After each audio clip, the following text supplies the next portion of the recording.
Hi, I've been doing my Christmas shopping maybe a little bit too close to the deadline, but everything I've ordered says it's going to get here before Christmas, and one of the things already got here before Christmas. So I'd say I'm kind of winning. Welcome to the Tuesday stream. Hopefully you all had a wonderful weekend.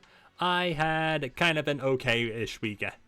And honestly, I don't remember a lot of what has been going on because memory, it's all just kind of blurring together at this point. But there is one thing of note that happened.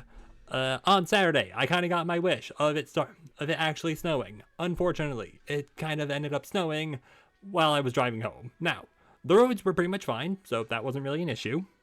What was an issue was when I had to turn onto my road, and it wasn't plowed yet. And it was about 6 inches of snow. Oh, don't worry, I got home just fine, but the hill was a little treacherous, and I did end up having to, stop outside my driveway before turning in. And yeah, Sunday I pretty much just focused on drawing. I think Monday tried to, I offered to actually help out in a different way. Hey, at work, to try and make things go slightly faster. Got denied that. Wasn't super thrilled. Been thinking about my birthday. Not really looking forward to that because it's in 2 days. And as of 12 minutes from when I'm recording this YouTube, 12 minutes until 1 day until my birthday, and I am gently panicking about it, mostly because I don't like my birthday, I have nothing planned, and I don't know what to do. So yeah, that's pretty fun, except no, it's not, because I got very, I'm not gonna say depressed last night while at work, but I definitely wasn't, happy. Outside of all that, I probably should have been doing this.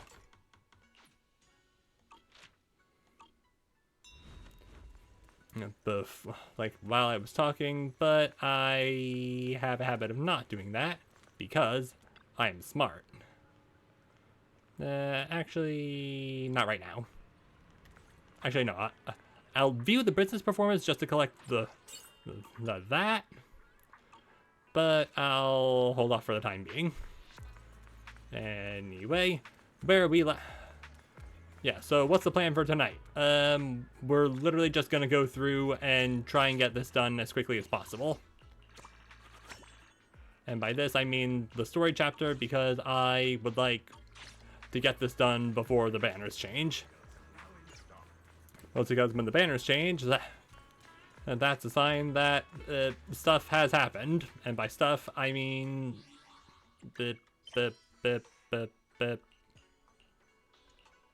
upgrade. People who love movies aren't bad people.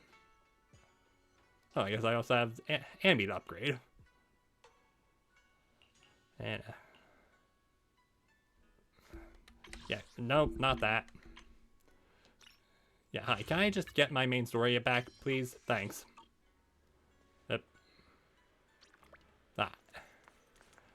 And luckily, the time moved to midnight for us. And just do everything. Oh yeah, I forgot. Don't worry, Ashua, you can stay asleep.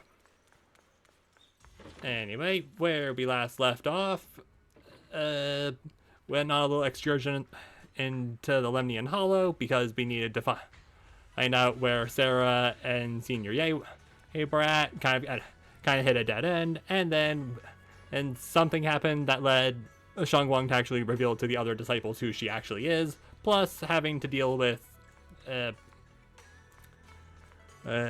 fact that Shiyuan is basically saying, hey, you're not allowed to go back in there. And we had a little conversation with her, and now we're just gonna go to bed. Not in real life though, because why would I go to bed? After a long day, the bed seems to whisper, come rest your mortal coil. That's what you're meant to do right now. Like falling into clouds, gently sinking, surrounded by tenderness, you drift off into dreams. But under the cover of night, there are still those who remain awake in Phylum Heights. So I just had a gut feeling that I may have been muted. I was not, which is good. Sarah. and like Ningchan, I think. Well, this is unexpected. You let that insignificant little pawn go free. Such mercy. Doesn't quite fit the image of someone hell-bent on revenge, ready to die alongside their nemesis. They're just an insignificant pawn. They have minimal intel, and their life or death wouldn't affect them. And their life or death won't affect the bigger picture. No need to cut off every loose end. On the path to meet the Creator, any impious noise must be thoroughly purified. Just like those traitors who once basked in divine grace, yet harbors doubt, daring to commit blasphemy, they are now very quiet, utterly quiet. As for you, showing mercy to even a little pawn, how can I trust you won't go soft on Banyue at the crucial moment? Or perhaps hesitate when it comes to your own ending? Whether you trust me or not means nothing to me. I've said it before. Making Banyue pay in blood is my punishment for him, and in the end, and the ending I've written for myself. You're sharing the same punishment as him. How ironic. Don't tell me you're still clinging to that pathetic illusion of master-disciple bond. Don't make me laugh. I mean, you already did laugh. Cut the pointless probing. We're just using each other to get what we want. My decisions are none of your business. Don't get too hung up on your so-called god puppet. Better pay attention to those you keep in your company. For your sake, you better pray your creator is really as omniscient as you claim. You mean Ye Shiyuan? Yeah, his little schemes are insignificant. The Creator has foreseen his fangs, and I shall be the final link to fulfill the Creator's prophecy. Ye Shiyuan's very existence, his very choice, even those futile acts of defiance, will be woven into the grand tapestry, becoming a distinctive stroke of color in this final masterpiece. Everything will return at journey's end. The lingering warmth of conspiracy gradually he dissipates in the morning light of Phylum Heights. A new day is upon us. A new day is upon Swabian Temple, still unaware of last night's undercurrent, carrying mysteries and looming threats. Since I'm awake, I should check on Zhao Guang first. Is that Beeline and Bowline and Bickery outside? Might as well check it out. Alright, you two, what's going on? Also, I guess she's talking to Ashuo. And I guess we'll talk about that after we're done with you two. Alright. Bowline, this is all your fault, you troublemaker, setting this bad precedent. Hey, you dare slander me? What have I done wrong, pray tell? It must have been you sneaking down the mountain, setting off that rebellious example that made Master Zhao Guang's heart waver for adventure outside the mountain. What slander? How could you know about the passing of time in the mountains, or Master Zhao Guang's state of mind when you've been guarding the Swabian Temple all these years? No, I know for sure this is about seeking one's true heart. Just like the protagonist of that supreme manual I've been studying, Sword Ascending the Nine Heavens. Even knowing the path is rough, I shall forge ahead with both sword and heart.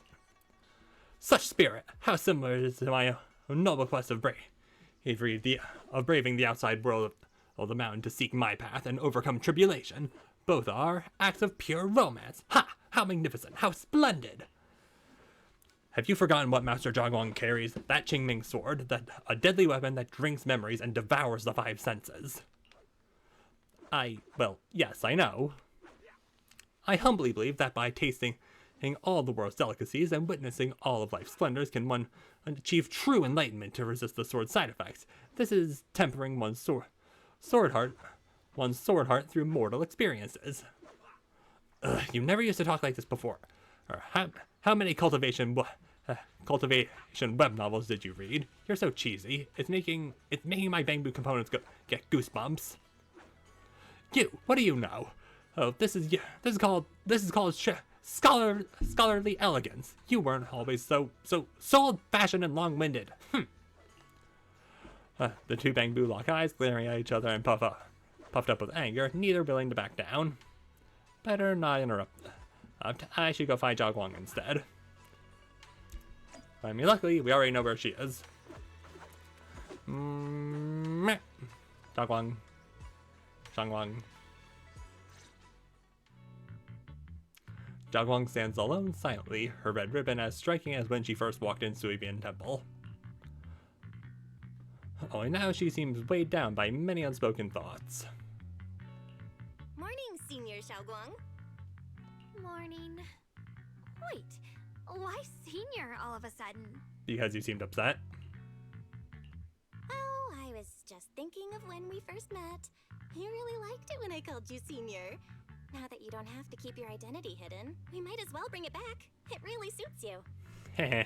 Alright, Junior Bell. Yay.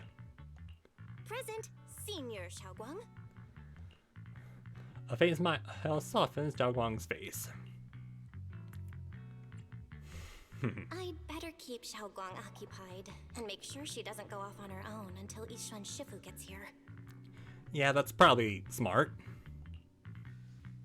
The weather's really nice today. Want to go for a walk with me? Come to think of it, I've never shown you around before. Then, I'll be counting on you as my guide. Okay. Should we head out now? Need to prep anything? Oh, right. I prepared some casual clothes for Zhao Guang based on Fairy's lifestyle preference analysis report. Maybe I should persuade Zhao Guang to change into them now. It might help lift her mood. Want to change into something casual? Huh? Casual? Right now? After explaining to Zhao Guang, though she's a bit shy, she still nods gently and goes back into her room to change into the dress. Ah, cute! It has a little panda bangbu on the purse. After changing clothes, Zhao Guang's eyes hold a mix of sweet awkwardness and a subtle hint of anticipation. That dress looks great on you. Really? That's a relief. I was worried it might seem too childish. Not quite fitting for a senior. Now that we're all ready, let's get going. Yeah, also ignore the fact that they're here. Take a walk with Zhao Guang. Also, I'm not talking to 20 yet because I, at the very least, want to get Soldier 11, like, to sell movies.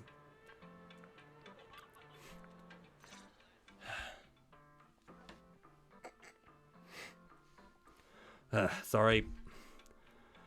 Also, should probably mention my dad's had a cold the past couple of days that he's been fighting, and he, like, took today off of work, so... Yumcha scene? From the looks of it, it's a pretty big tea house? Yeah, it's always packed. They got all kinds of intel, and the food's amazing. Wanna check it out, Zhao Guang? Yes, please. I once came here for a banquet with some big shots, but between you and me, the food they served those VIPs wasn't nearly as good as their regular dishes. Ooh. I mean, yeah, the regular dishes probably have, like, the good stuff. Oh, really? Sorry. Little bit. I'm also a little bit congested, but I think it's just winter stuff.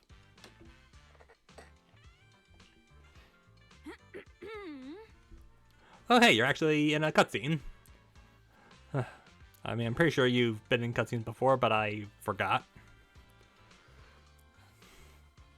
Also, I had to clean up some...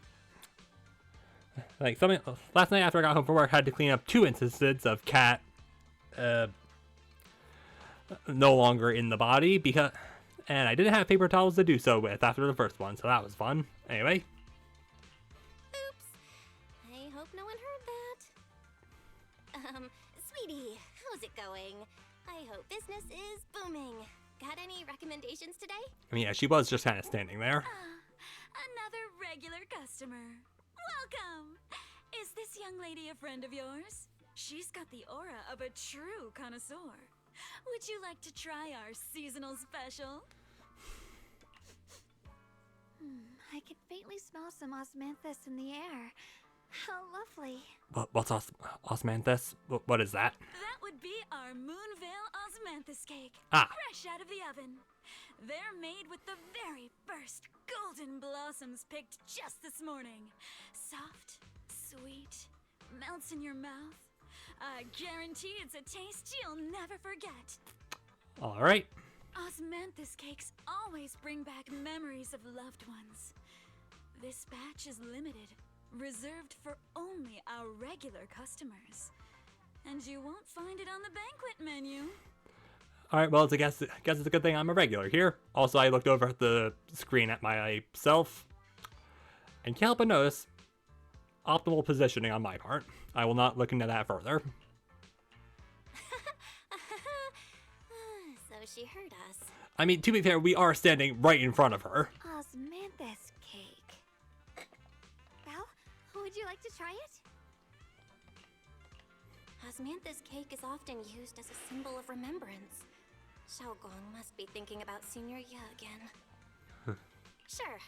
After smelling the aroma before we even walked in, how could we resist? Just hearing you describe it already made me want to eat some. Yay! I guarantee you'll be satisfied. We have seats upstairs. This way. Okay, so I am going to have to draw Sweetie at some point. Then again, a lot of people I know a lot of people have drawn her. I just need to do that as well. And also, still gotta get the Ellen drawing done, but luckily, I've actually made quite a decent amount of headway on the first part of it. Yeah, that's right, first part. The second floor is bustling. What do you say? Want to head up and check it out? Let's check out the second floor. Come on, Ooh. over here! Come take a look! It. Her skills reach the heavens themselves. Hey, it's the storyteller. With the mighty void hunters. She's a true guardian of Wai-Fei, a living legend in our midst. But surely you don't think Yinghui Summit stands tall by Yixuan Shufu's strength alone? Oh, no, no, no! When it comes to the Guess I'm just listening to this guy. no one can forget Yixuan Shufu's mischievous yet brilliant disciple, Yixuan Guang. Oh, hey. This young lady, Miss Xiao Guang. Anyone want to guess her age? You'll never believe it. Even as a little girl, she inherited the legendary Qing Ming sword. So if It I was unheard of. talk to her, will he just stop talking? Yixuan herself has to stay sharp when sparring with her. Oh, the girl moves like lightning, swift, unpredictable. One slip of focus, and the Shifu will have to bring out her real skill. All right. That's why everyone at Yunhui Summit The storyteller's voice resonates through the air with a powerful energy. Soon the tale reaches its climax. will surpass her Shifu. But listening carefully to the content, the protagonist of the story happens to be Zhao Guang. Yeshu Yuan, the senior disciple of Yunhui Summit's younger generation. Is this gentleman talking about me? Now you may ask, Let's keep listening together. the siblings were taken in by Yunhui Summit together. The storyteller recounts Zhao Guang's tales as Yunhui Summit. The storyteller recounts Zhao Guang's tale at Yunhui Summit with great relish, words flowing like a river, as if they had been there to witness it all firsthand. There's a fun story behind that. Back then, Yunhui Summit opened its doors to orphans and talents from all across Wai-Fei. And guess what? That's not. Their siblings and young Han In-Hu arrived almost at the same time. I'm sorry, I'm just looking at. All wanting to train under Yixuan Shufu. But the question was, Hmm. who should be senior and who junior? Yixuan Shufu That's an. had time to overthink That's an exaggeration. and said, let's draw lots. That's an exaggeration. The storyteller's making it sound like so dramatic with all these embellishments. This is so embarrassing. I'm dying here. Oh right, let's hurry and try those osmanthus cakes. Sweet, let's hurry and try those osmanthus cakes Sweetie mentioned. They'll sell out if we wait too long. Come on, let's go. The storyteller is still up on stage, talking talking up a storm, completely oblivious that the protagonist of his tale just ran off in a panic. Yeah, sorry, I was just listening to him doing a whole lot of yapping. The bamboo steamers are stacked high with freshly steamed dim sum still warm on the table, their sweet and savory aroma wafting through the air. You can smell the gentle, unmistakable sweet osmanthus fragrance. Like capturing a scene of blooming osmanthus trees and these delicate crystal-like desserts on the table, waiting to be savored. Anyway, Shangguang. You shared the osmanthus cakes with Zhao Guang. So, what do you think? I was gonna ask you the same. It's fragrant, sweet, and soft. Here, have a few more pieces. Osmanthus cake goes best with tea. The tea helps to cleanse the palate. I'll take your word for that. Excuse me. Alright, so what exactly do you think the odds are that this casual outfit's gonna be her, like, alternate outfit that you're probably gonna have to pay money for? I wonder if some memories are like tea leaves that drift to the bottom of the cup, sinking so deep that they never surface again. Don't worry, we'll find him. The depth of Zhao Guang's eyes carry a mix of hope and anxiety. Very hard to read. Memories aren't like reflections in a teacup. Even when the tea leaves sink to the bottom, they can still float back up if something stirs them one day. Xiaoguang, what is it you're trying to say? I mean, I already figured it out. It's nothing. It just feels like time's been slipping by so fast. Miss, is the taste of our Moonvale osmanthus cake to your satisfaction? It's your first time here. I hope you'll forgive us if the service falls short. You're too kind, Miss Sweetie. The cake is excellent. Sweet, but not cloying. The osmanthus fragrance blends beautifully without overwhelming the rice's natural flavor. It melts in the mouth. Always good. And is baked the perfect amount of time to bring out both texture and aroma. That is a very detailed review. A true connoisseur. You've nailed it exactly. Oh, cool. Hardly. I just like making desserts myself every now and then. Aw. If I had to guess, in addition to fresh osmanthus preserved in honey, you added a touch of roasted sticky rice powder to the filling? It gives the texture a bit more spring. And at the end, did you add a sprinkle of candied kumquat peel? There's a light citrus note that lingers. Whoa, spot on! Alright. I mean, if she was spot on, does that have to do with, like, her natural skill, or is that, like, something that has to do with the training with the sword? The sticky rice powder keeps it tender, but gives it structure. And the candied kumquat peel is the final flourish. You're a true gourmet, miss. Impressive. Very impressive. Yum-Cha Scene always welcomes guests who appreciate the craft. Please, make yourself at home. I'll leave you two to it. Just call me if you need anything. Alright. So is it bad that it took me this long to notice the sunglasses on her head? Sweetie leaves with a smile on her face. Xiaoguang, you even know all that? You're like an expert. I wouldn't call myself an expert. I used to watch Senior Inhu cook back at Yunquei Summit. I thought it was fun, so I picked up a little here and there. Later, I started experimenting with some desserts of my own. Alright, well, if you're experimenting, that's the correct word, because as far as I'm aware, like, desserts are an exact science. Well, baking is an exact science, but still. But at first, the things I made were really something else. My brother, Shifu, Senior Fufu, and Senior Inhu all ended up as my first victims. Well, they're still alive, so they couldn't have been victims. My brother would always tease me, saying eating my desserts was part of his training, tempering the mind through hardship.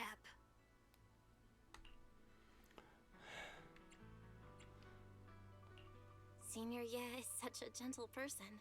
He must have been even more patient with you. Yeah.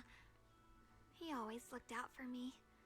Even though he was just a kid himself, he'd always give in to me, and he almost never got angry.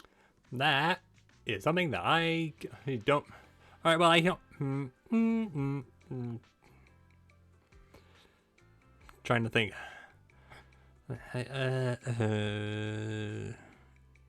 Yeah, train of thought's gone. Bye. He taught me so much. I still remember when I first arrived at Yunquai Summit.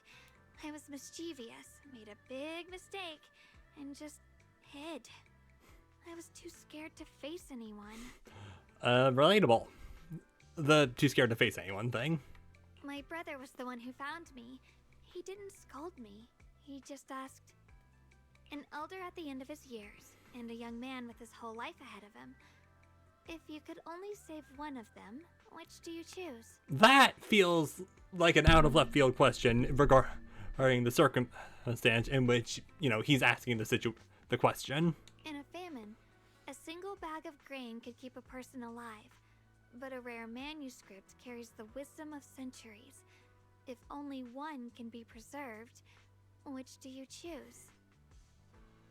And when facing a calamity, do you cling to safety and protect yourself? Or do you stand and fight to save others, even against impossible odds? Alright, well... Which do you choose? Why did he ask such a difficult question? There's no clear answer. Yeah, and again, you were hiding because you did a silly... What is he talking about? Yeah. I was so young, I didn't know what to say, and it made me want to cry. Those questions felt cruel, like they were tearing my heart apart. Alright. But my brother said it wasn't about a clear answer. It was about seeing what you truly want to protect, and understanding its weight.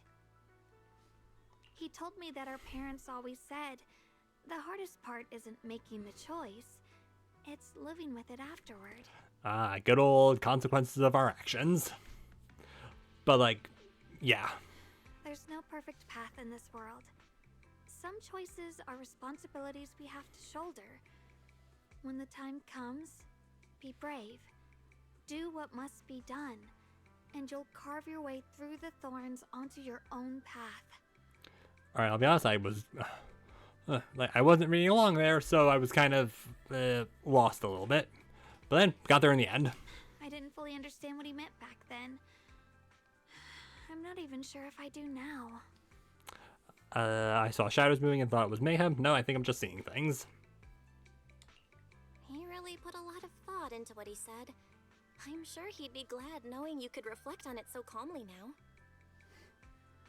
I trust him, just as he trusts me.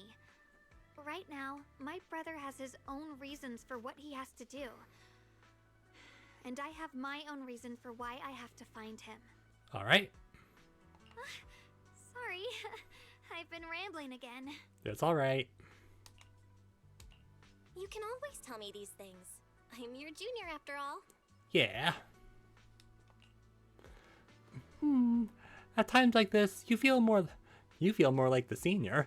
I'm glad I've got to do better as your senior, so you can rely on me more. Just like you said, you're my precious junior after all. Let's talk about something more cheerful. Everyone's been working so hard lately. Banyue Shifu, Dylan, Ningqian, you, and the others at Swabian Temple. Okay. I want to thank everyone properly. What do you think about me putting together a thank you dinner and gathering everyone around the fire for the night? That sounds like a nice little before the final act thing. That's a great idea. Everyone's been looking forward to your cooking.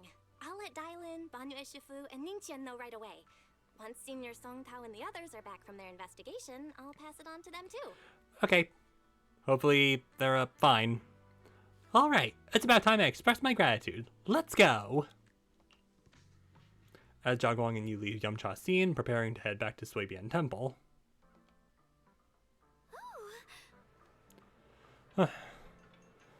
Over there, it's Senior Jinyuan and Senior Song Tao. Oh, looks like we got new intel. Come on, let's go check it out. All right. So you two did make it back just fine. Junior Bell, Xiaoguang. What's up? You're back. Is everyone all right? Any progress in the investigation? Don't worry, everyone's fine. We ran into a little trouble on the way, but we managed to find some leads. Yippee! Thank you, everyone. You've worked so hard. You know, got the obligatory yippee in. Don't mention it. It's our duty as Swabian Temple disciples. Xiaoguang, I'm glad you're feeling better. Thanks to you, Junior Bell. Thanks to all of you. Xiaoguang was just saying how hard you've all been working, and she wants to host a small thank you dinner at Swabian Temple tonight. She'll even do the cooking. She's planning to invite everyone for a cozy evening chat around the fire. It sounds nice. Haha, a gathering by the fire, with Xiaoguang's cooking no less. Yeah, my cooking isn't the greatest, but I hope you'll join us. That's really thoughtful of you, Xiaoguang, but I'm afraid we can't tonight. Aw. Huh? Don't worry, we have good news. Okay. Thanks to the intel you gave us, we pinned down several key spots tied to the abnormal miasma fluctuations. We've even found leads on the ancient array. Some disciples have already been stationed at the old mining site. Okay. The full report's been sent to Yishuan Shifu. She should be coming to Wi-Fi soon to help. Oh, good. Finally, Goku's showing up again. To ensure everyone's safety, we'll rotate disciples to guard the key locations, keeping a close watch for anything suspicious. Xiaoguang, as the wielder of the Qingming sword, your role is too important. Until Yishuan Shifu arrives, please, stay here in the temple and keep yourself safe. Leave the investigation to us. Okay, fine. But when Ishuan does get here, she's going straight in to find her brother. You guys take it easy tonight. When this is all over, we'll celebrate together properly, okay? But Come on now, don't feel bad. This was everyone's choice. We all have something we want to protect. Wi-Fi Peninsula's peace, the safety of our disciples. Yeah, not to mention it was mostly Ishuan, Pan, and Fufu all doing the heavy lifting when the sacrifices attacked back in Chapter 3. Only when you're safe, Xiaoguang, can we carry out our mission without worry. Protecting you is protecting the future for all of us. So now, how about a smile? okay, I understand. That's better. We'll get Bowlion and go switch shifts with the others now. See you later. Alright. Song Tao, Qingyuan, and Bowlion head off to fulfill the spirit. Head off full of spirit. Don't worry, Xiaoguang. We're finally starting to see some progress. That's a good sign. That isn't capitalized. Bad game. Yeah, let's head back too. I still need to figure out what to cook tonight. Jiang takes the first step towards Swabian Temple. Her back straight and steady. The setting sun casts a long shadow behind her, echoing the tangled feeling in her heart. Meanwhile, in an unassuming corner, Phylum Heist, Dylan and Zhao are exchanging intel. Here, the intel on Sarah. Oh, so I guess you were busy? Grew up in an orphanage near a hollow. When the place got shut down by the city, she vanished for a few years. Then reappeared for a couple months before disappearing again. Okay. So she's an orphan. The next time she showed her face publicly, she was already moving under the banner of the Exaltists. Okay. Vanished for a few years? Here's where it gets interesting. Word is, during those few months when she reappeared, she stormed into Hand headquarters multiple times, insisting she was part of some special investigation squad under HSO. Really? She even said every member was... She said every member but her was wiped out in an accident. But Hand said no such squad ever existed. No record of her anywhere either. Huh. A ghost squad that doesn't exist? When you spend your days fielding customer complaint calls, little stories like that are the highlight of the shift. And stories like that always go one of two ways. Either the woman lost her mind, but the squad's whole purpose was to be buried from the start. That's exactly my line of thinking. So you think there's something fishy here too? It's just a guess. I wouldn't dare say anything like slander against the city administration. Besides, this information doesn't really help us with what we're trying to find out. Alright, we got there. Alright, got there. Fair enough. A woman forever without a place to belong, falling into some delusion's embrace. A textbook tragic story. Nothing worth dwelling on. What is worth our attention is the creator she clings to. More and more signs point to something hidden in the hollow that we don't understand yet. I mean, yeah, if we understood it, then we'd probably have it. Like, I don't think there'd be any tension. I've already reported to the boss. We'll just have to wait for orders before making our next move. Oh, I need to remind you of something else. The higher-ups know about the abnormal miasma fluctuation, too. So is that a good thing or a bad thing? They don't want Wi-Fi Peninsula destroyed. There's too much value here. Which means this mess is also part of your job now. Those old minute-tops really know how to hand out impossible missions. This was supposed to be a simple recovery job. Without me even realizing, I've been saddled with another thankless task. Get saddled. I've already What? found out that the array described in the ancient tome dates back over 100 years. Ooh. Built to suppress miasma. You're welcome, by the way. Alright, full 100 years, so... How far into the future is this? The array works by absorbing miasma. You just need to pour a large amount of ether energy into the core. How much ether? But what most people don't know is, to keep the ethereal sealed inside from breaking loose, the array raises a barrier that traps whoever activates it. So a little failsafe. Which means anyone who becomes the key is essentially sacrificing themselves.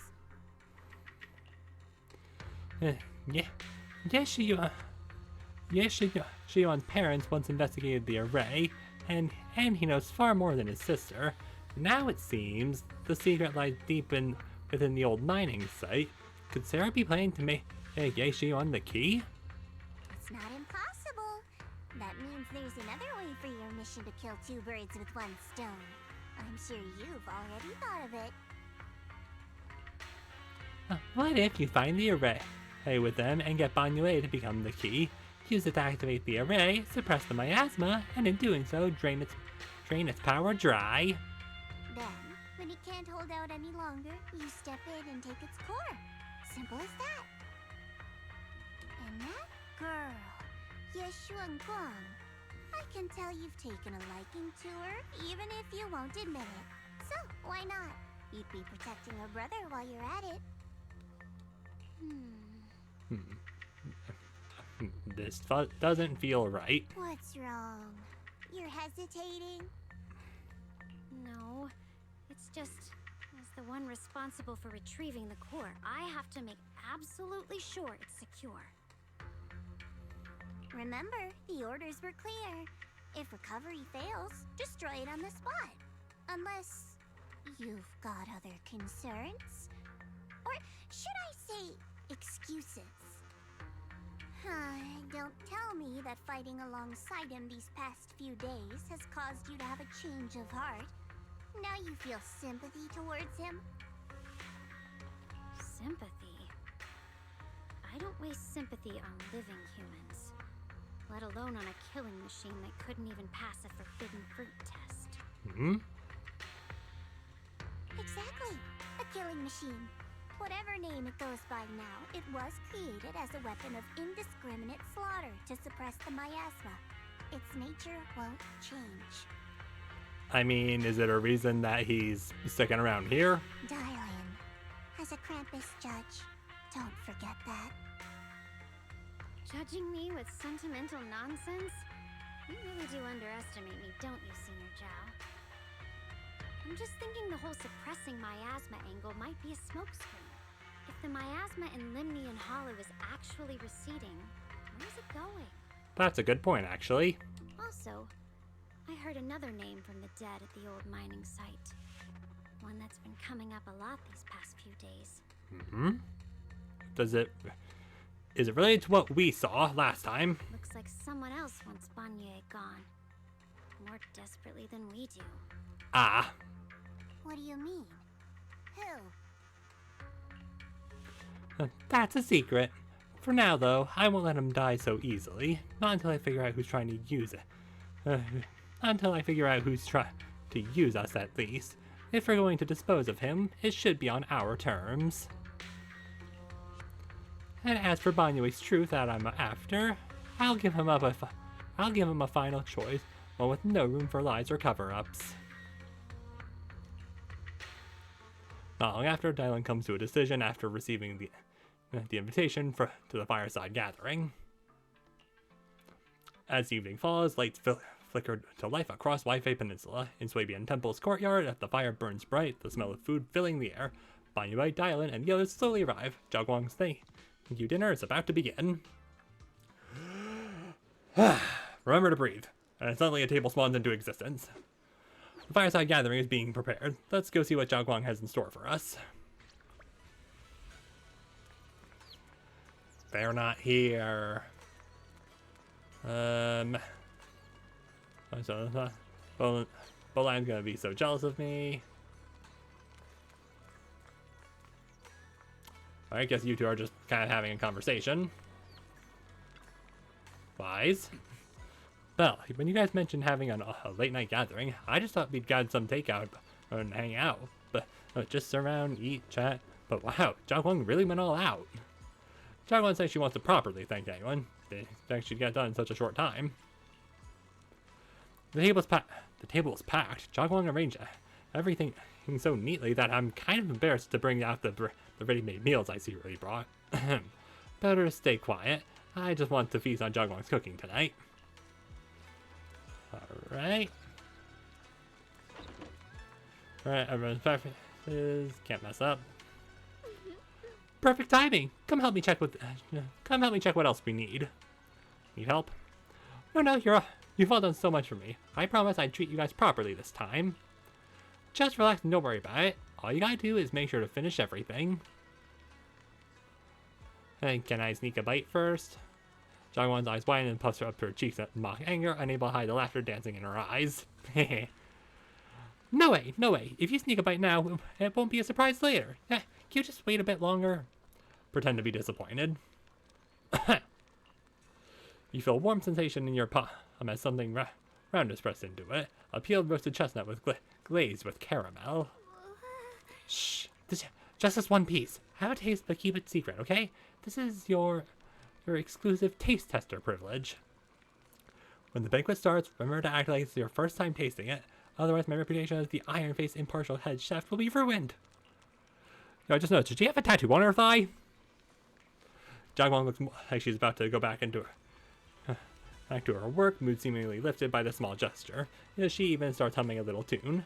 Ah, that sweet chestnut, secretly shared, becomes a silent little secret of the moment. Alright, and Eos and Beeline aren't talking. You two aren't talking. Ning Chan, I know you're the traitor. Anyway, feast in preparation. On a large round table, warm orange charcoal flames dance in the small stove, roasting and making fruits and nuts sizzle and crackle. The cozy aroma fills the air as their edge turns into an enticing golden crisp. The aroma of fragrant tea wafts from the rustic clay pot, while plump char siu buns glisten with amber oil. Char siu buns. The plate of meticulously arranged osmanthus cake stands like a quiet gesture of thoughtfulness, especially captivating to the eye. Please come this way. Up. So, were you talking to me? Jiaguang arranged his feast today. So, what are you planning to do next? There's something I want to discuss with you. Okay. You sound a little off. What is it, Banyu Shifu? It's Xiaoguang. She has a lot on her mind. By hosting the dinner tonight, I fear she's already come to a decision of her own. Gee, what made you think that she's probably not going to follow orders? The abnormal miasma fluctuation is strange, and the road ahead will likely be perilous. I don't want to see her walk into danger. Well, she's probably not going to be walking into danger. She'll likely be sprinting headlong into it. She seems to place great trust in you. If it's your advice, she might listen. Could I trouble you to speak with her again and persuade her to stay here in the temple and keep herself out of danger? That would be the safest course. I mean, it's better to follow Shifu in than let her catch up to us. Okay, I'll try to talk to her again. But Banyu Shifu, I've been thinking, treating Xiaoguang like she's a fragile piece of glass to be sheltered away, is that really what's best for her? The Qingming sword, the rest of us, we should be the ones to protect her. But more often than not, we've been holding her back. The Qingming sword is unlike any other weapon. That's why you're the only one I can bring this to. Okay. Yeah, unlike any other. And like, kind of just looks at Talus a little bit. It's not the same. It's not the same kind of cursed sword, but still, cursed sword nonetheless. My oh my. What a touching request. Dylan, just go full mask off and tell us what you're really after. With the voice laced in barbs and a half smile that doesn't reach her eyes, Dylan cuts in the conversation.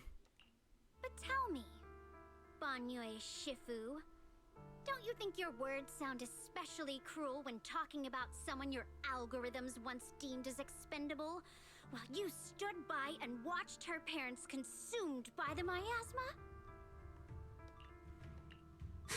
Nani? Looks like you didn't know that yet, huh, Proxy? Allow me to introduce our oh-so-gentle, reliable Banyu Shifu. His codename is Purge Unit Type 0, one of TOPS' secret machines built for suppressing miasma. And by suppressing, the most efficient way was, of course, indiscriminate slaughter. Before he put on this harmless, good guy facade, he was TOPS' sharpest, most merciless killing machine. After a botched mission, TOPS discarded him, left him to rot in the hollow. Somehow, someone picked him up and patched him back together, so he could wear the guise of something less monstrous, hiding among people. People trusted him, relied on him, even treated him as a companion with a heart. Really laying on the info dump, huh? But 10 years ago, when the miasma outbreak consumed the old mining site, he stood by and watched countless lives swallowed whole, and Xiaoguang's parents were among them. Back when you went to Silum Bay looking for survivors, why do you think those people reacted to Banyu with such outrage, such hatred? Banyu Shifu, is this all true? The marks from the past can't be erased. That much is certain. The past? Such a tidy word for confession. Then tell me, back then, when you failed to save those people, was it because of your so-called algorithmic logic? Suppress the miasma at all costs. The absolute order that made you treat human life like it was nothing. Does it still run somewhere deep in your core? That kind, gentle mask you wear, is it real? Or is it just a performance for us and for your own conscience, so you can forget the blood on your hands even for just a moment? Silence. The reply I hate the most.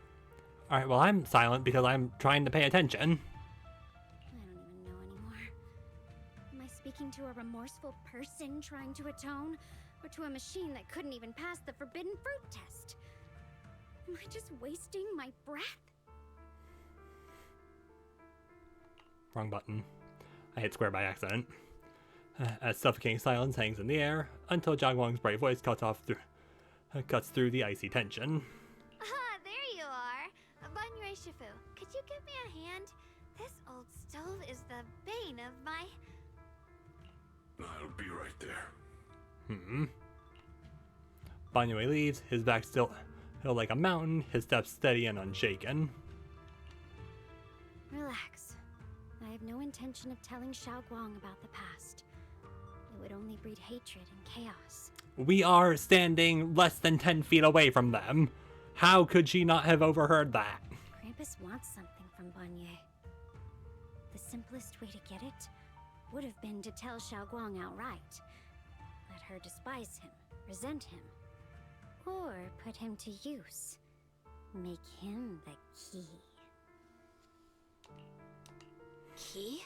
Yeah, hi, can you please run that by us? According to the ancient tome, to activate the array and suppress the miasma, all you need is a powerful, ever-flowing ether energy source placed in the center of the array. Oh, you were done? He fits the bill, doesn't he? Once a killing machine, an energy monster in his own right. Sacrificing a machine that failed the forbidden fruit test to secure Wi-Fi Peninsula's peace? Perhaps that makes the guilt easier to bear for everyone. Alright, so that's how you... So it is like the animal, how you're supposed to spell that. Yeah, something else I did was also type an essay of a YouTube comment on an overly sarcastic production video describing how I think Ruby from Ruby is actually a good protagonist. But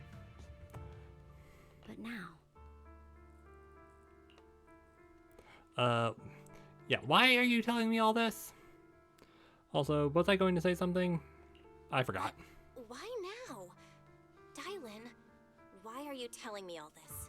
Those things you said before about the truth. Don't tell me you're deliberately trying to guilt trip Banyue Shifu into... Whether he truly has a heart or not, his actions will give me the answer. I told you, there's a truth about him I need to verify. As a Krampus judge, my duty is to drag everything hidden, false, or twisted into the light. To reach the end of truth. No matter the cost, no matter the means. Proxy, a word of advice. No matter how harsh the truth, it's still better than drowning in a sweet, comforting lie. You're not wrong about that. But Dylan, why not trust what you've seen and heard yourself these past few days? How can you be so sure that the things you've just revealed aren't distorted versions of the truth, carefully crafted to serve someone else's agenda? Well, I mean, she can hear the voices of the dead. What if the path you're walking is just a detour? One laid out by others to lead you to their version of the truth? You're not as naive as you look, Faithin. I'll keep your warning in mind. Okay. As for Banyue, don't worry. I won't do anything before the final evaluation is complete. That scrap heap can remain as Banyue Shifu for now. Okay then, after all that, what Banyue, Shifu, and Dylan just said, I need time to sort through all this. I should probably talk to Xiaoguang about her own situation first. Alright, lots of yapping, not a lot of fighting, but not really surprised about that. And yeah, that's just fully a thigh tattoo. I like it. Xiaoguang? What is it? Hungry already? Just wait a little longer. It'll be ready soon.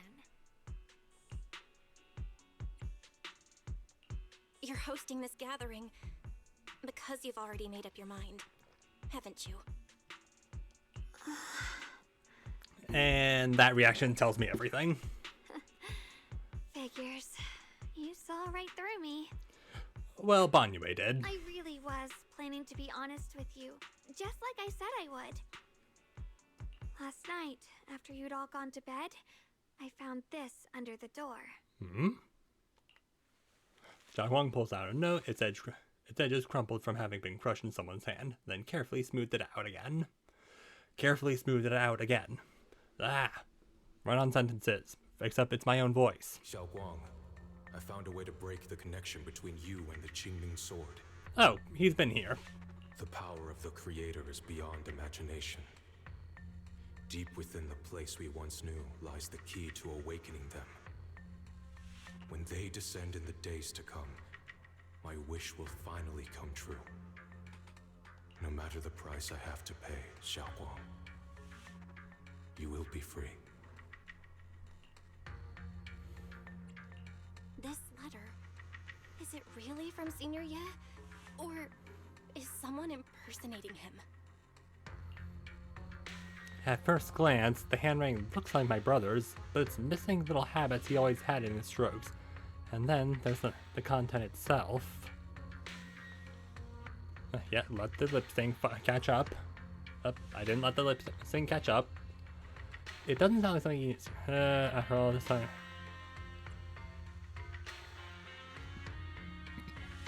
Excuse me. Yeah, Senior Ye might not even know you're in my fate right now, and he suddenly sent you a letter? You done? Okay. Given how much he cares about you, even if he did decide to do this, there's no way he'd ever tell you. This note looks like... It looks like it's trying to lure me there. I know my bond with the Qingming sword more than anyone. Breaking it isn't something that can be done so easily. Back when I was chosen by the sword, my brother didn't know about its side effects. He was genuinely happy for me. Ah, so he didn't get to that part of the commercial. Side effects may include... He ruffled my hair, eyes shining, and said, "You're amazing, Xiaoguang. From now on, your big brother will have to rely on you." I knew what he was really happy about. That I could finally be accepted, have a real place in Yunquei Summit. A new home. But then, when he learned the truth about the Qingming sword, and what happened to the wielders before me... Yeah, that's when went into overprotective mode. That's too cruel for him. When we received the news that our parents really had passed, he held back his tears. He didn't want me to be even more afraid. But the day he found out the fate of the sword's wielders, my brother, who had never shown weakness before, broke down in front of me, crying and saying he was sorry, over and over.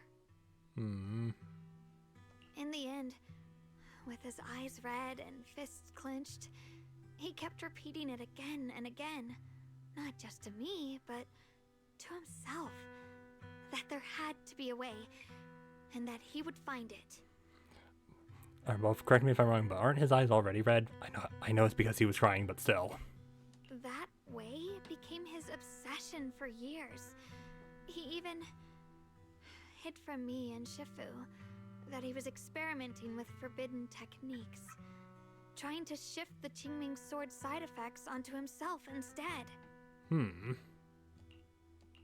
Onto himself? Thank goodness Shifu caught it in time. That was the first time I'd ever seen her so angry. Not at the forbidden techniques, but at my brother for putting himself in danger. She didn't punish him. She just let out a long sigh, placed a hand gently on his shoulder, and sat with him under the cold moon for the entire night.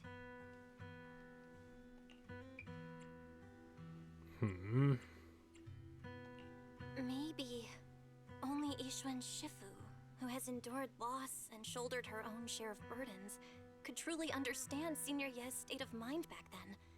That heavy weight he was carrying. I mean, yeah, of course she could, because her sister was the one who was wielding the sword last. Yeah. After that day, my brother promised her he would never let his obsession ruin him. Not even for my sake. Well, it sounds like his obsession is ruining him. Shifu poured her heart and soul into crafting the Qingming sword's case after her older sister passed away. With it, as long as I keep training in seclusion and reinforcing the seal, I can live like an ordinary person. But, even with the sword case's protection, Shifu and my brother have always been so careful with me. Of course, I understand why. Every part of the seal carries Shifu's lingering pain from her past, and the fear my brother hides deep inside his heart has never really gone away. That's why, This time, I have to go. Okay, but can you just like wait until Ishwan gets here? My sanity tells me that even when despair first struck, my brother never thought about sacrificing others for my safety. He tried to shoulder the side effects of the Qingming sword himself. Okay, I'm not entirely sure what your sanity has to he's telling you, but okay. I don't Or why your believe sanity's that telling the you. person who made that choice back then would now throw himself into the creator's arms just because of me. So there must be something else he's trying to do. I believe in Senior Ye too. Yeah, because that's the only dialogue option, and also because I have no strong opinions on him. But I can't stop the terrible thoughts from creeping into my head.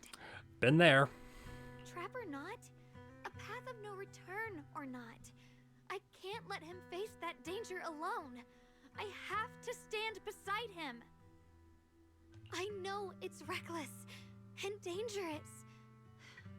But with you, I don't always have to be so sensible. Alright, so be real with me. Can you hear every time my chair creaks? Because I'm just looking at my little Discord thing, and it's just like lighting up all the time. I want to choose my own path, to take on the responsibility that's mine to bear. So, since you can't stop me, hide it for me one more time, please? Just like when I called myself the acting temple master, you just went along with it naturally and hid my identity from everyone. I'm not here to talk you out of this. I'm here to make a promise as your companion, not a declaration as your protector. Yeah. Whether it's into the abyss or toward the light, Xiaoguang, let me be your trusted companion, your proxy, and walk with you to the other side of this path. Yeah. Also, on the precipice of the abyss. That's the name of the chapter. Why is it that words this heavy can still make my heart feel so warm? Why does it make me so happy? I almost want to cry. Because warm and fuzzies? I don't know. Come on now. You should save those tears for when we find your brother. Right now, we promised that tonight would be nothing but joy and laughter, remember? Yeah, let's have a good time. Right. Then I'll go check on the desserts. There's still so many tasty flavors I want to share with you. The scent of spices follows her light, determined steps, quickly filling the small courtyard. The fire crackles, warm and bright, its orange glow flickering into the deepest night. Really thin us with a rhyme, as if to burn the fleeting moment, and of warmth and togetherness even brighter, even fiercer. And get ready for a fireside gathering. Alright. Eos. Get off the table. Wise, anything to add? Okay, so it's just the same. Nope, just. Thank you. Anyway, take a seat. I mean, I've been taking a seat this whole time. Everything can be set up and ready. We can get it started now.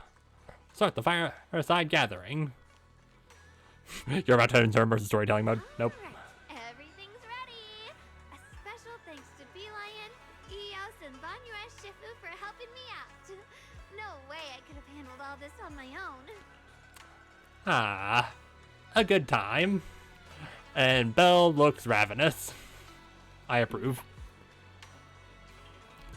I just noticed that I'm assuming that's Beelion. It's helping it's giving Banyue a thing. Beeline was big help. Xiaoguang good. Xiaoguang welcome. Ooh, try this, Dylan. I added extra honey, just the way you like it. Oh? You even figured out I've got a sweet tooth, huh? How thoughtful of you. Ah. Hey, Beelion! Look at your paws! They're all greasy. You can't eat. Careful. spark's gonna turn you into a grilled lion head. Crispy outside, tender inside. Oops, my bad. I forgot we've got another lion head sitting right here. Yeah, don't pretend to be buddy-buddy when you basically called him out on Twitter.com. Master Dylan, meanie. Bonjour, Shifu. Would you like to try a Shiyuan? I remember you're not fond of oily food, so I followed Senior Inuhu's recipe and added a bit of dried tangerine peel to the marinade to cut the richness. Do you like it? Can he even eat? It's perfect. Okay, so he can eat. I'm glad everyone likes them. They're nothing fancy, just some home-style cooking. Xiaoguang, you're too modest. With skills like this, you could open a restaurant of your own. The balance of sweet and savory, the juiciness. It takes me back to a taste I haven't had since childhood. Xiaoguang, your cooking makes me feel all warm and full of energy. I mean, you seem like you're full of energy. Yeah, it's been a long time since we've had a feast like this. Yeah, when was it? Like Camellia Golden Week? If that? Though I have to say, compared to the way you nearly scorched the bottom of the pot earlier, stomping your feet in panic, you sure adapted fast, Shiyuan. Dylan, we agreed not to bring that up. That old stove's impossible to handle. The flames keep flaring up and dying down. Luckily, Bonjour Shifu's here. Yay. Anyway? Since we're all here, why don't we sit by the fire and chat for a bit? Yeah. Oh, chatting? I love chatting. What should we chat about? Let me think. Oh, I know. Everyone share something funny or embarrassing that's happened to you recently. Dylan, you first. The hearth crackles and flickers with flames. The laughter, playful teasing, the clink of dishes and cups are woven together into a rare chorus of carefree buzz. Buzz. Buzz. The tight strings and everyone's hearts loosen without notice. Heavy secrets momentarily chased away by the warmth. Time seemed to stretch into the glow of the fire, until flowing quietly until it's in its simple purity. Until, as the laughter slowly fades, they look up and realize stars have filled the sky. Wow, look! After all that goofing around, the stars almost look brighter, don't they? Gotta take a quick look. The stars do indeed look bright. Also, is that galaxy? Hey, like, cloud? Like, you know what I'm talking about.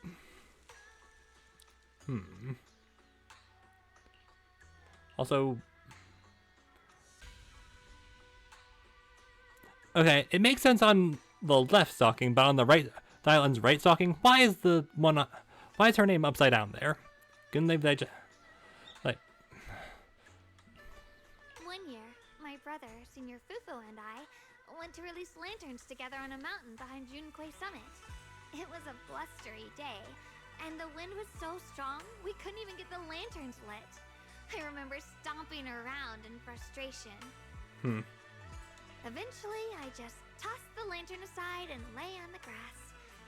But when I looked up, I saw the starry sky, each star shining brighter than any lantern. Alright. My brother said that the stars are the best kind of lantern to carry your wishes. I wonder, what did I wish for back then? Feels like it's been ages since I had a moment like that. No thoughts, no worries, just gazing at the stars and having a quiet conversation. Everyone listened silently, with the crackle of flames the only sound breaking the silence. Okay, hit square again. Meanwhile, the Qingming sword case shimmers almost imperceptibly under the starlight. Qingming sword, you good? Just from the case. I'm good. You good? Choices. Such cruel things. Once made, they're like stones cast into a lake. Ripples pushing you forward as they spread. Looking back, those ripples were already turned into a tidal wave. There's no turning back now.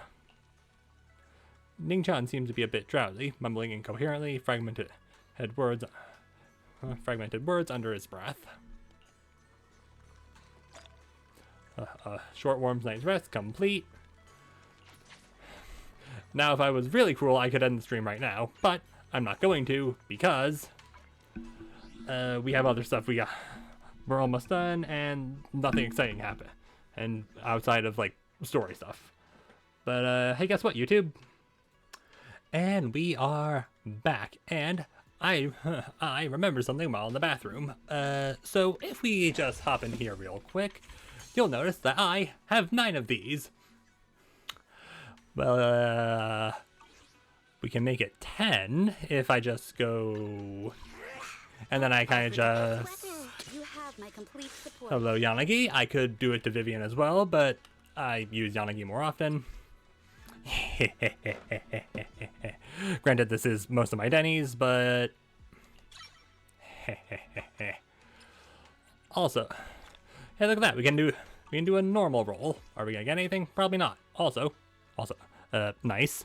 169 over on those investigation logs. I also realize I have been playing way too conservatively when it comes to this. I should probably just, burn it. But should I burn it on, like, dial-in? Should I wait for Ellen when I get her? Because I'm going to pull for her and I'm going to get her. Hello, Rep 2493 at your service. It's just kind of a whole question. And, ooh, signal search a total of 50 times. We can get that done right now. Well, first we're going to speak with Xiaoguang. It's so much fun being with everyone. Tonight, I'm definitely going to have sweet dreams. Sweet dreams. See you in our dreams. Yeah, nice little conversation. And now, Dylan, I'll be with you in a moment. But first, I must pick a spot. I must pick a spot that I deem lucky enough. Let's go to the pet shop. Yeah, sorry, sir, but I just had to phase through you because this is important. Ooh, long day at work. Pee-pee, don't eat that. Puppies might be just what you need. Alright. Alright. Cabinet. Please. Pet store, please give us a good preliminary luck for this 110 pull that I probably should just say. Like, I should probably just save up a bunch of them and just do it all at once, but at the same time, if I have 10, why wouldn't I pull? Anyway, 10! Alright, come on, let's see something. Nothing. Yeah, I've learned that in that final one, you can actually determine, like, that's when you can tell that's going to be an S rank. And I can just skip. All right, and Antine and Pan. So big return on investment, little return on investment. But that's 28, which means I can get you up by 1 more. And now when we get the chapter done, we're gonna have a solid 10. And then I can get at least, like, getting 2 more here is gonna be easy. And that will be 60 pulls if my math is correct. Like, yeah, 2 more here, 1 more there. Yeah, 10 plus 50. Yeah, that's 60 pulls on encrypted master tapes. Now that is exciting. It's also exciting to get, I'm here. No matter. Do you want me to fight? Or cook? I want you to have cinema. But yeah, AA is definitely a good thing to have, and like a normie banner if you're not getting, an S rank. Man, I've got you. Wanna see? Touch my time for some tail care. Please come home on Thursday. Anyway, also just gonna yoink you. And, ooh, mine. A lot of new stuff to pick up there, but it's fine. Anyway, now that we have all that sorted out, let's get back to Dylan and finish up the chapter. Dylan, hi. Finally, some peace and quiet. No one this customer complains, no paperwork, no urgent messages, and none of those voices. Just sitting here, looking at the fire, gazing at the stars, listening to chatter. Just chilling like this? Yeah, not bad at all. Dylan's expression held an unusual calmness. She seems like the perfect moment to ask the questions she'd normally dodge. Since in so much trouble, why do you still like being a customer service rep? Because it's fun watching people get tongue-tied when I fire back. And because when talking to a living person, no matter what I say, I'll always get a response. It could be an angry demand, a helpless sigh, or even a dumber follow-up question. But whatever it is, it's at least some kind of response. Unlike in the Hollow, where you can only listen, endlessly listening to those voices of the dead.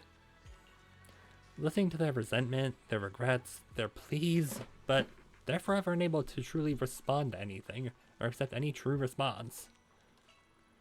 No matter how much you say, no matter how much you say, what you say, it's just like a stone falling into a deep well. Not even an echo can be heard. That feeling after a while makes you wonder if you've become part of the silence too. Alright, it's getting late and cold. Time to go home. Finally got some peace and quiet, but it's about to end. Tomorrow's gonna be another troublesome day, huh? Alright, well, Dylan figured that out. Anyway. Why? Is there anything to add? No? Okay. In that case... sleepy time. The happy gathering and soft bed had smoothed away the edges of those heavy, sharp, and unsettling thoughts. Like, are we gonna get another interlude with Sarah or Senior Yeah? Your inner turmoil gradually subsides, then you sink into a peaceful darkness woven from the silent companionship by the hearth.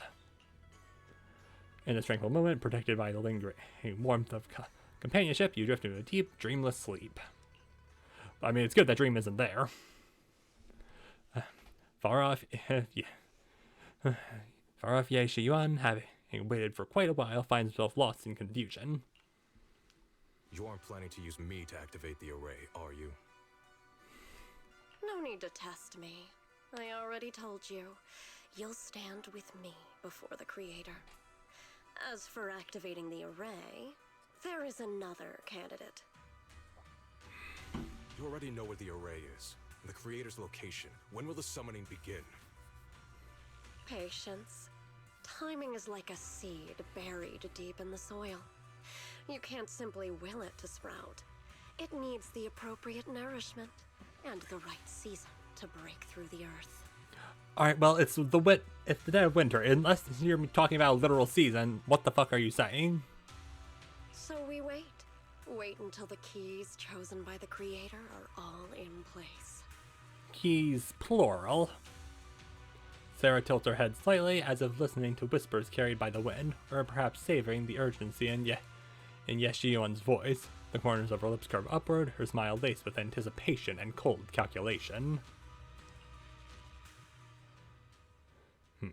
Sounds like a quiet commotion outside. Better check it out now. Is Shiyuan finally here? Senior, people are talking about... I never will.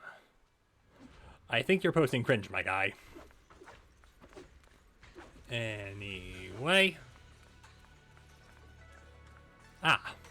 So Shiyuan's not back yet. In the meantime, may as well just spam my way through this. Because this is basically just a free level up.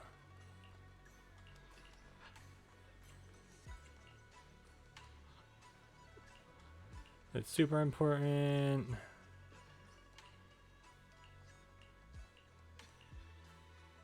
Could it be?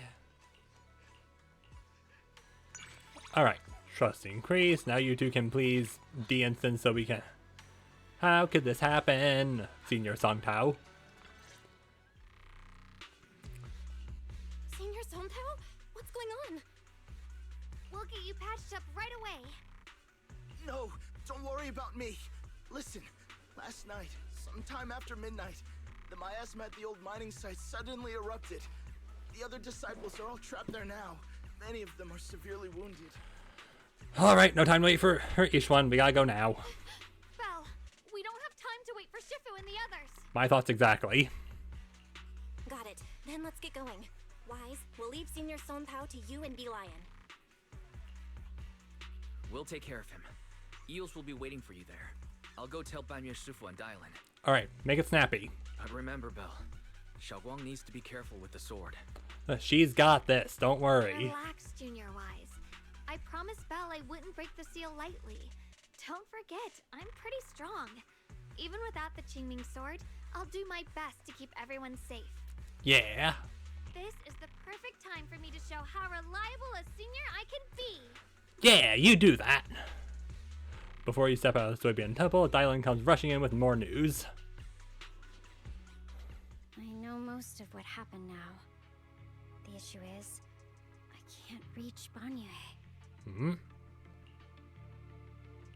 Huh? Could Banyu Shifu be planning to face everything alone after what Dylan said yesterday? Alright, well now we have to move. And Qian's also missing. The timing of the miasma eruption can't be a coincidence. And his disappearance only confirms my suspicions. Something isn't right. Okay, so you suspected that he might be, you know, pulling a fast one, like being a little hee-hee-ha-ha traitor? Your suspicions? What did you dig up this time, Dylan? Remember when I told you that I heard a familiar name among the voices of those dying in the mine's old residential area? Uh-huh. That name was Ning Qian. Ning Qian? Were his relatives among the victims back then? I mean, probably. When the disaster hit the old mining site, Banyu left many to die, including Ning Qian's sister. Ah, that'll explain why he wants revenge. Those Banyu turned away. Proxy, there's no point in hiding anything from her at this point, right? Xiaoguang, this is what happened. Yeah. You tell Xiaoguang about what Banyu did to all those years, but Banyu did all those years ago. So, Ning Qian concealed his past and joined Banyue's school to get close to him. I found out that he'd contacted Sarah before he first met us. Ah. No wonder more clues somehow always appeared the moment we thought the trail was about to go cold.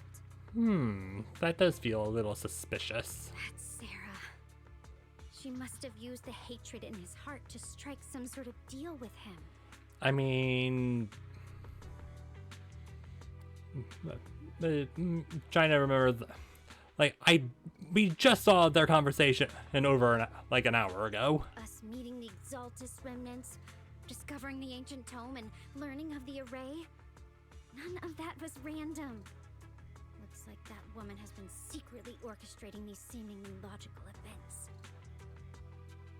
I got an investigation report on Ning Qian this morning. He said goodbye to his neighbors and friends at the martial arts school. The way he spoke made it sound like he was leaving on a long trip and might never see them again. He most likely will not. Never see them again? Does that mean he's out to take revenge? I mean, do you have any idea why? Do you have any alternative ideas? That seems to be the most likely possibility. The recent miasma eruption that led Banyu to investigate was probably meant to lure him into opening the ancient array. So that note I received?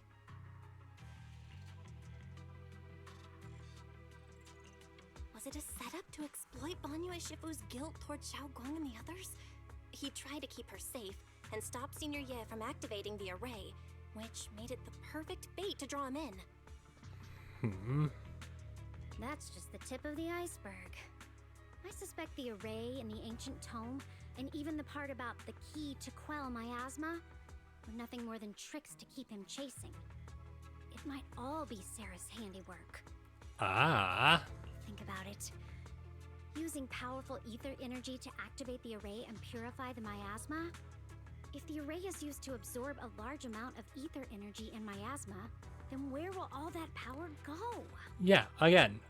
And that is true. Where does power go? Because it can't be created or destroyed. Like, that's basic laws of physics. The miasma in Limnian Hollow is abnormally receding.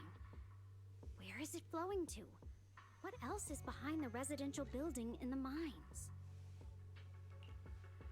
And that voice in the hollow, we still don't know why only Banyue and I could hear it. But it's clear that the voice has been trying to use my memories to plant doubts in my mind. So what exactly is hiding behind that voice and trying to influence me and Banyue? Based on Sarah's actions, it's most likely that the miasma in our power is, or will be directed for, a special purpose.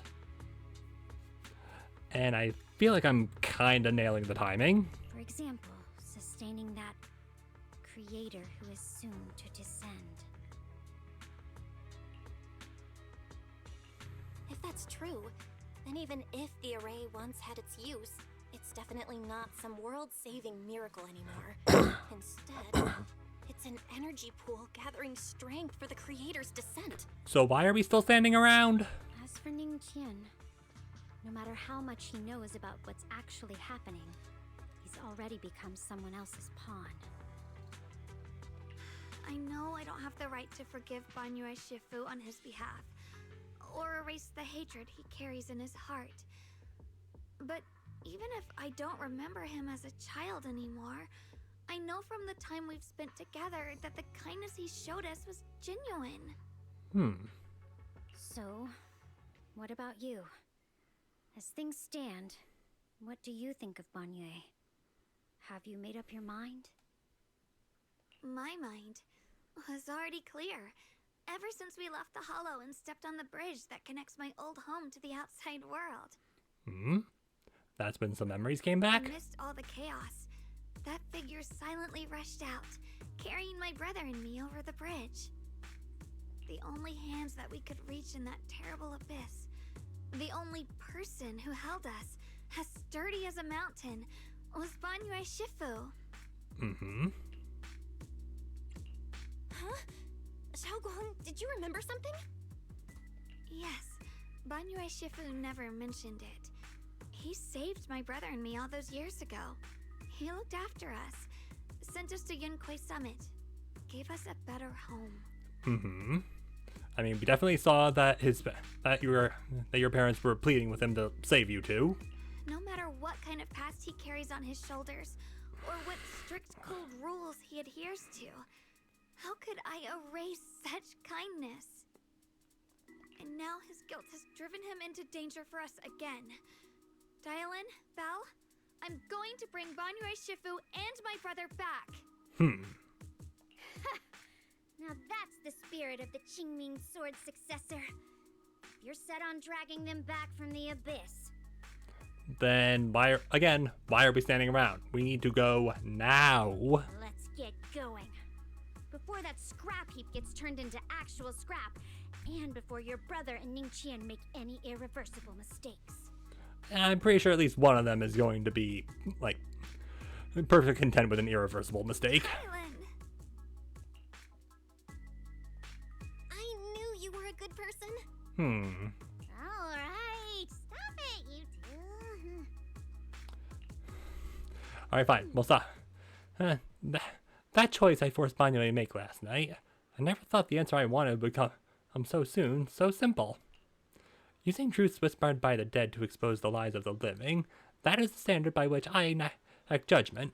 But this time, I want to use the words of the dead to give truth to the living. Alright, go now. Banyue gazes at Ningqian for a long time.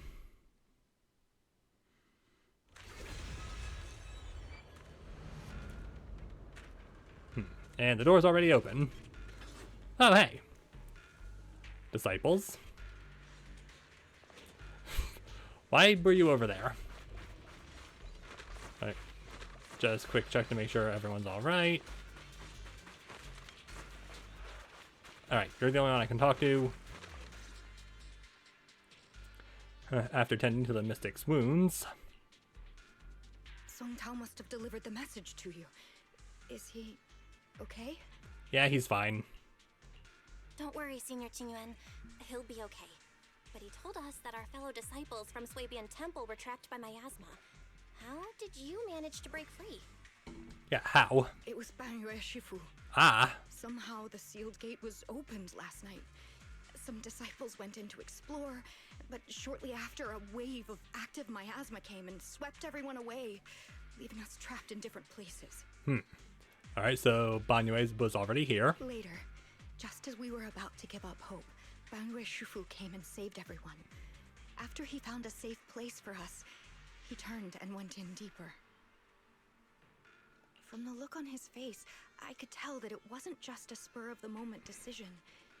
He seemed as if he had long made up his mind to go in there. Alright. Did he say anything before he left?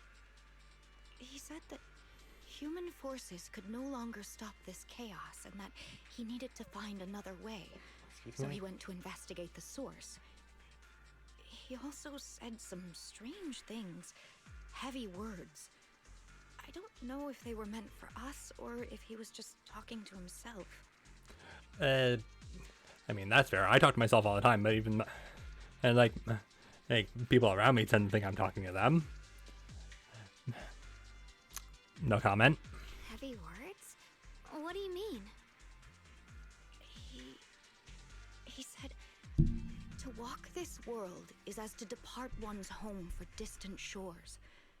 When debts of old weigh heavy, they press not upon thy steps alone, but cast thy companions stumbling in the dust beside thee. He also said something like, I shall make the burden lighter, my own and far more for my companions. This debt must be paid. Just as I suspected. I thought it sounded strange at the time. I wanted to help him, but I was injured. There wasn't much I could do. I was worried, so I insisted he take Bolian along. Well, I can see that he didn't. Shortly after he left, toward the source of the miasma, we heard a loud noise. Then, the miasma that was trapping everyone appeared to be drawn towards something else and started to recede. We were all so relieved. Until just a moment ago, when Bolian came back and reported that Banyue Shifu was trapped now. Oh, so he did go. And also he decided to activate the array. You can try scanning Bolian's memory module to find out exactly what happened, but things aren't looking good. At this rate, Banyue Shifu will be killed in that array. Alright, Bolian, give me your memories. You perform an emergent scan of Bolian's memory module. Late last night, Banyue came back to this area alone. Ah. Alright, time to fight.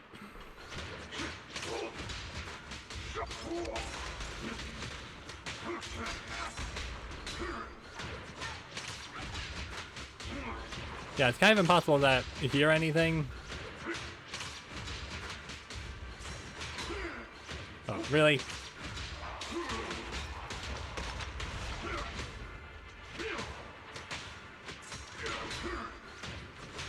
Yeah, you are not going to do this. Banyue Shifu, here's the situation. Qingyuan explains the general situation.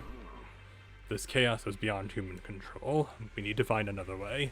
I'll seek out its source to save everyone. Banyue Shifu, those of us who remain here are too injured to move. Please, take Bolian with you. Having him assist you would put our minds at ease. Alright. Being a Bangbu from Yunque's summit, I'm sure it'll be able to find its way back to you by itself once this is all over. Wait, Bolian will be able to find its way back by itself? To walk this world as if to travel Heavy footsteps.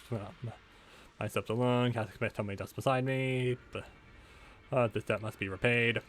Yeah, we already know about that. I'm not gonna bother doing the acting myself. Back when I was doing my duty around here, parents would often voice their concerns about mischievous kids sneaking out to play at night. For their safety, the special locks were installed. Only adults knew how to open them. This must be something he heard in his youth and never forgot. We rarely came here back then. We must make haste and check the area for anything suspicious.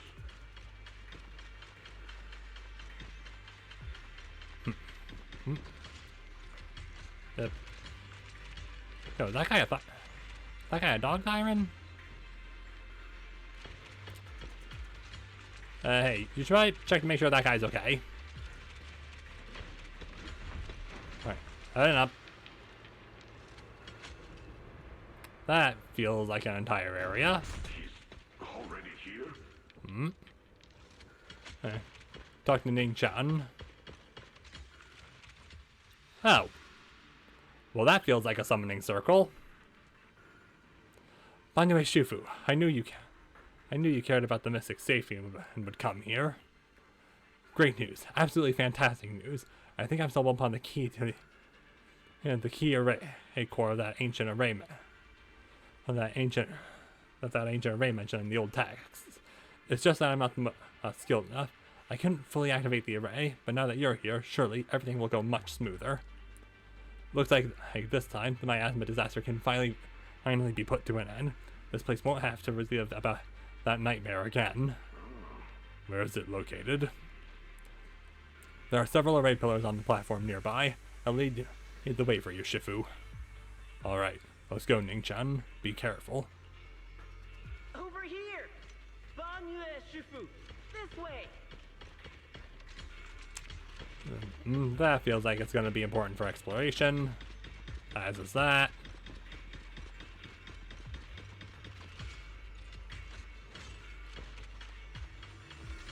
The nameless ancient array.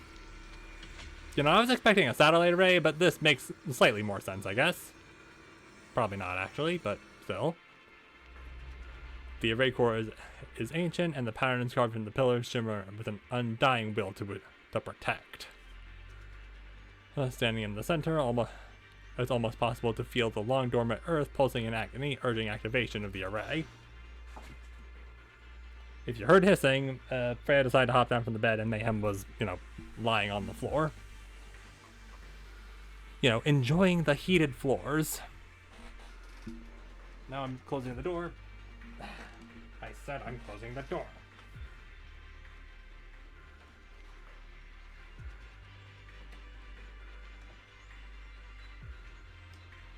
Why are you refusing to... okay. Anyway, urging the activation of the array. Upon attempting to guide and fully activate the array with his own ether energy, a cold, meticulous will suddenly counterattacked. Fall back behind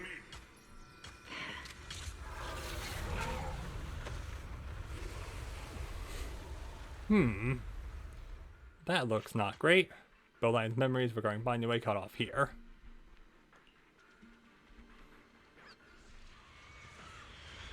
The array has been activated. It's continuously channeling miasma. It seems to be effectively absorbing and suppressing it.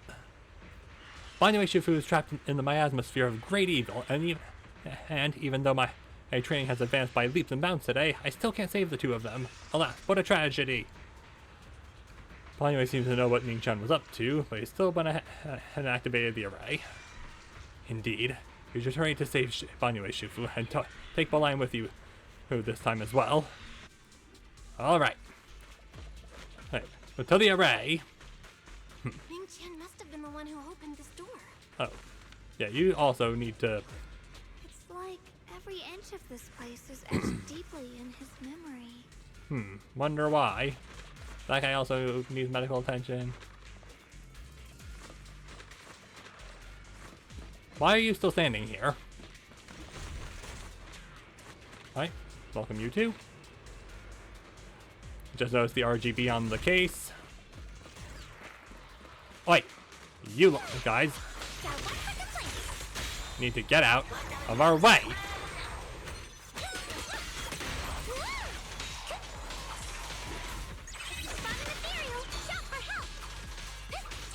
And no point in holding down your exploration. What? Oh, I have to look at the thing first.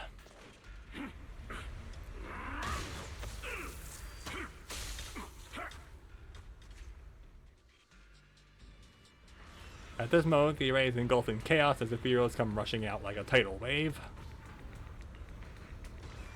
Ningqian's eyes burn with rage. His crazed words are filled with pain, despair, and twisted pleasure. No. Stop dragging this on, Banyue. Stop! It's over for you. Well, he's an S-ring character, so no, it's not. Punch. Just kind of looking around at it. Pathetic. How long do you think you can keep up that heroic act? Stop pretending you're a savior. Look at you. Look at the monster you become. Can't you see? Stop fighting. Just let me die here. We can both die here. Excuse me. All right, Dobby. Circa My Hero Season 5, near the end of the big battle. You should watch me die. Just like how you watched my sister struggle on the brink of death all those years ago. Why are you still playing the merciful saint? I've waited 10 years. 10 whole years! And now the day is here. You don't deserve to save anyone! And you don't deserve to let me live. She was the one who saved you back then. So why didn't you save her? Why? Why? These 10 years, every single day I kept thinking, if I hadn't stormed out that day, if I'd stayed, maybe my sister wouldn't have died alone like that. My life should have ended here 10 years ago. I've been waiting so long for this day. Since you'll be dying with me, then so be it. Guess I can finally avenge my sister. And give myself some closure. Banyue's heavy footsteps create a deep crack on the ground, like a lonely mountain peak. Like a lonely mountain peak, covered in scars and bruises, but standing tall and unwavering. He tenaciously protects Ningqian and the area behind him, his fist swinging in a frenzy of energy, every blow hitting like a tsunami, blasting the oncoming ethereals to dust. It's as if Banyue cannot feel the scratches and the searing energy marked on his metal frame. The depths of his eyes glisten with a sorrow that pierces his soul, and a resolution that has long known his ending. His low, hoarse voice rings out like echoes in a deep valley, piercing through all the clamor, every word imbued with immense power. Ningqian, I shall repay this debt with my life. Yes, your life is not a bargaining chip. You still have a long road ahead. Go and live. Live and see the world that your sister never saw. Banyue's burning resolve, his determination to atone for his wrongs, and his deepest and most powerful fires bent on protecting life begin to erupt. He abandons any defensive stance, every remaining bit of energy, every fragment of existence in this machine on the brink of collapse is fully channeled into his fists. The array base has been destroyed, and now the suppressed miasma has been released. What pain. Alright, more talking. Hooray! Anxious Mystic. You finally made it! Banyue Shifu and his disciple are all trapped within that array. Banyue Shifu has been battling an endless stream of ethereals to protect that young fellow. He's been fighting for quite some time now. I couldn't quite make out what they were saying, but it sounded like the young man was begging Banyue Shifu to give up on him. And who knows how much longer he can hold them off. That platform is where Dad used to take me to see the stars.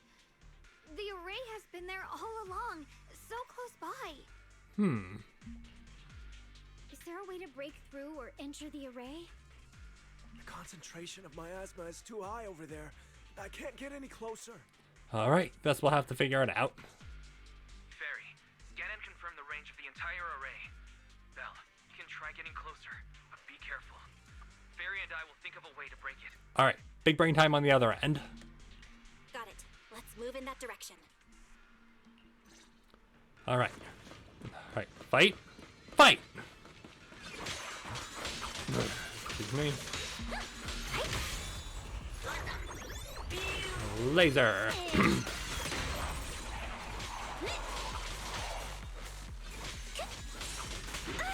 Hey, who? How effing? You know what? It won't work. The arrays absorb too much miasma. We can't break through that barrier. Maybe he can still hear us? Banyue! Banyue! Alright, getting close. No matter how desperately you shout, no response ever comes from within. In the array, Banyue seems to hear familiar voices calling his name.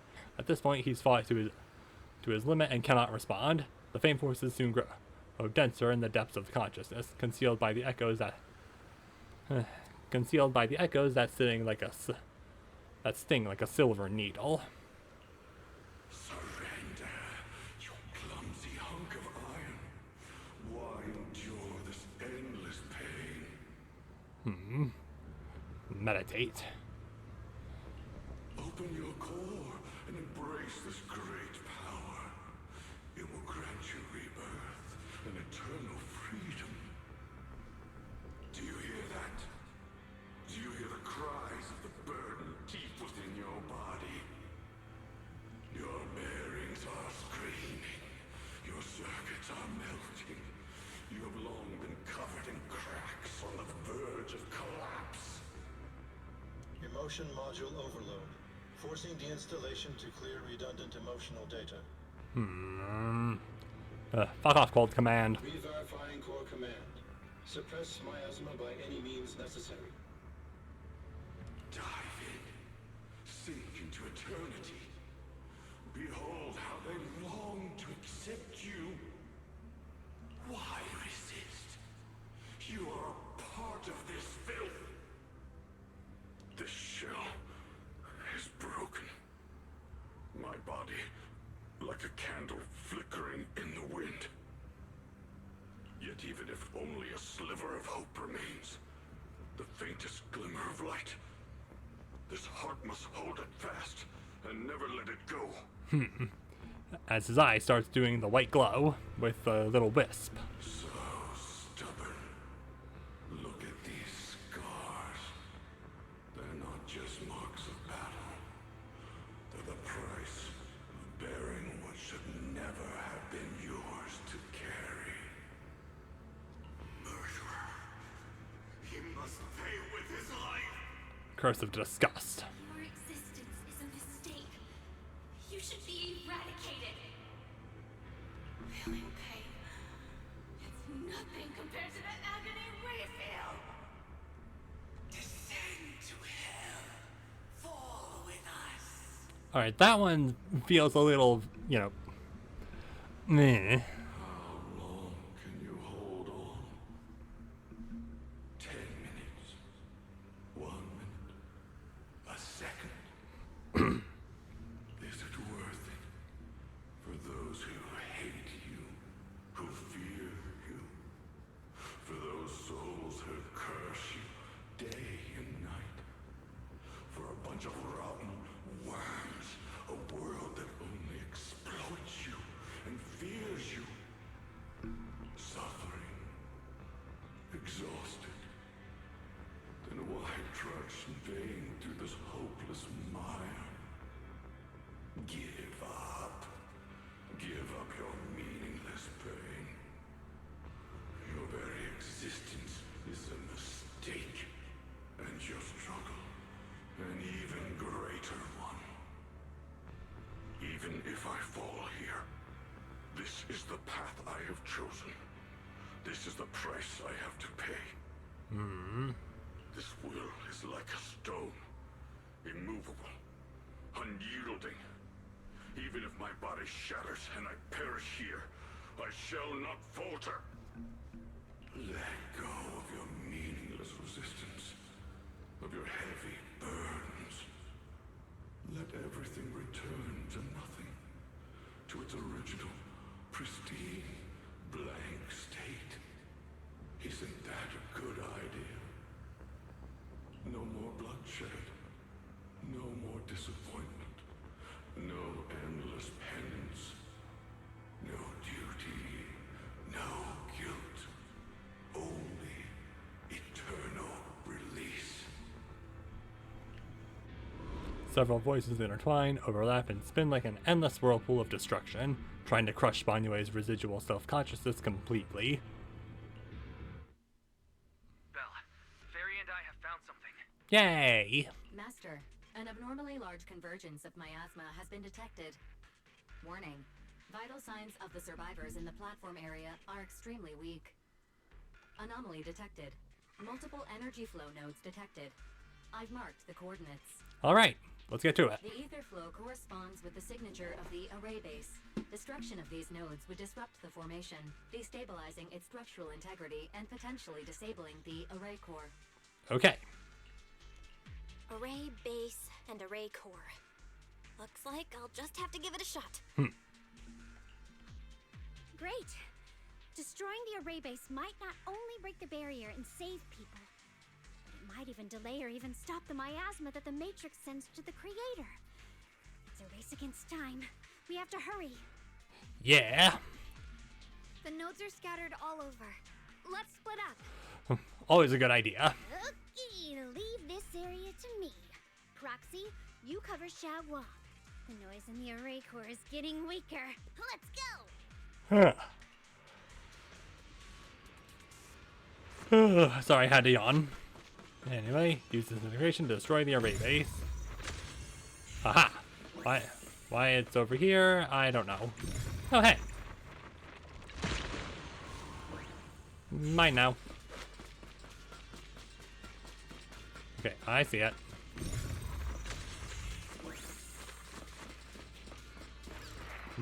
Wait. Who's the... And you guys... more allowed to be around. Rock, paper, scissors. Even though I think it's technically rock, scissors, paper is what she does. The last one on my end. Looks like it's up top. Hey.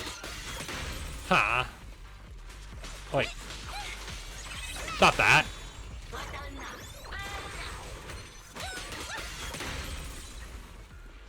Alright. Just pop you. What? Each one's bird? Is that each one Shifu's Qingming bird?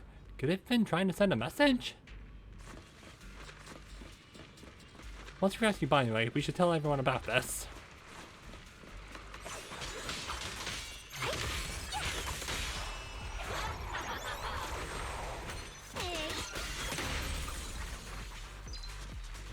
Alright, so... Was it... was it Yahoo did that? Or... Because I don't think it would have gotten caught easily. All three down. It's all up to Wait. Xiaoguang and the others. Better hurry back to the array core and wait there.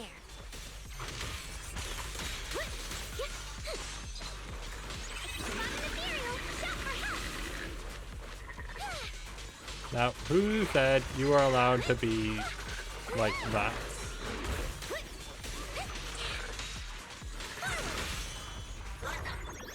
Pew-pew. Close attention to what I'm saying. All right. No time to waste. I'm going ahead. All right. Hello? Hey. Why did it completely get rid of my thing?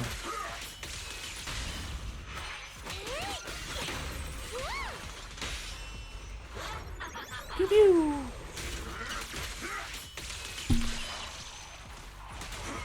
Sacrificing yourself for justice? A life for a life? And Yeah. you! Fuck off. Wanting to die over such a lousy trick? Oh, it's one of you. Self-serving logic of yours. Sins of the past cannot be atoned for. Once Ning Chen is safe, you can take whatever it is you're after. Ow. You knew about my mission all along?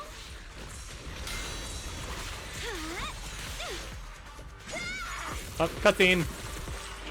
Oh, that was a lot of guys.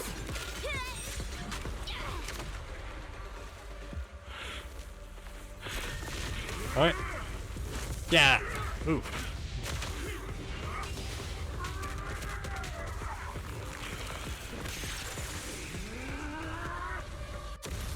Four fists at once. Fuck you.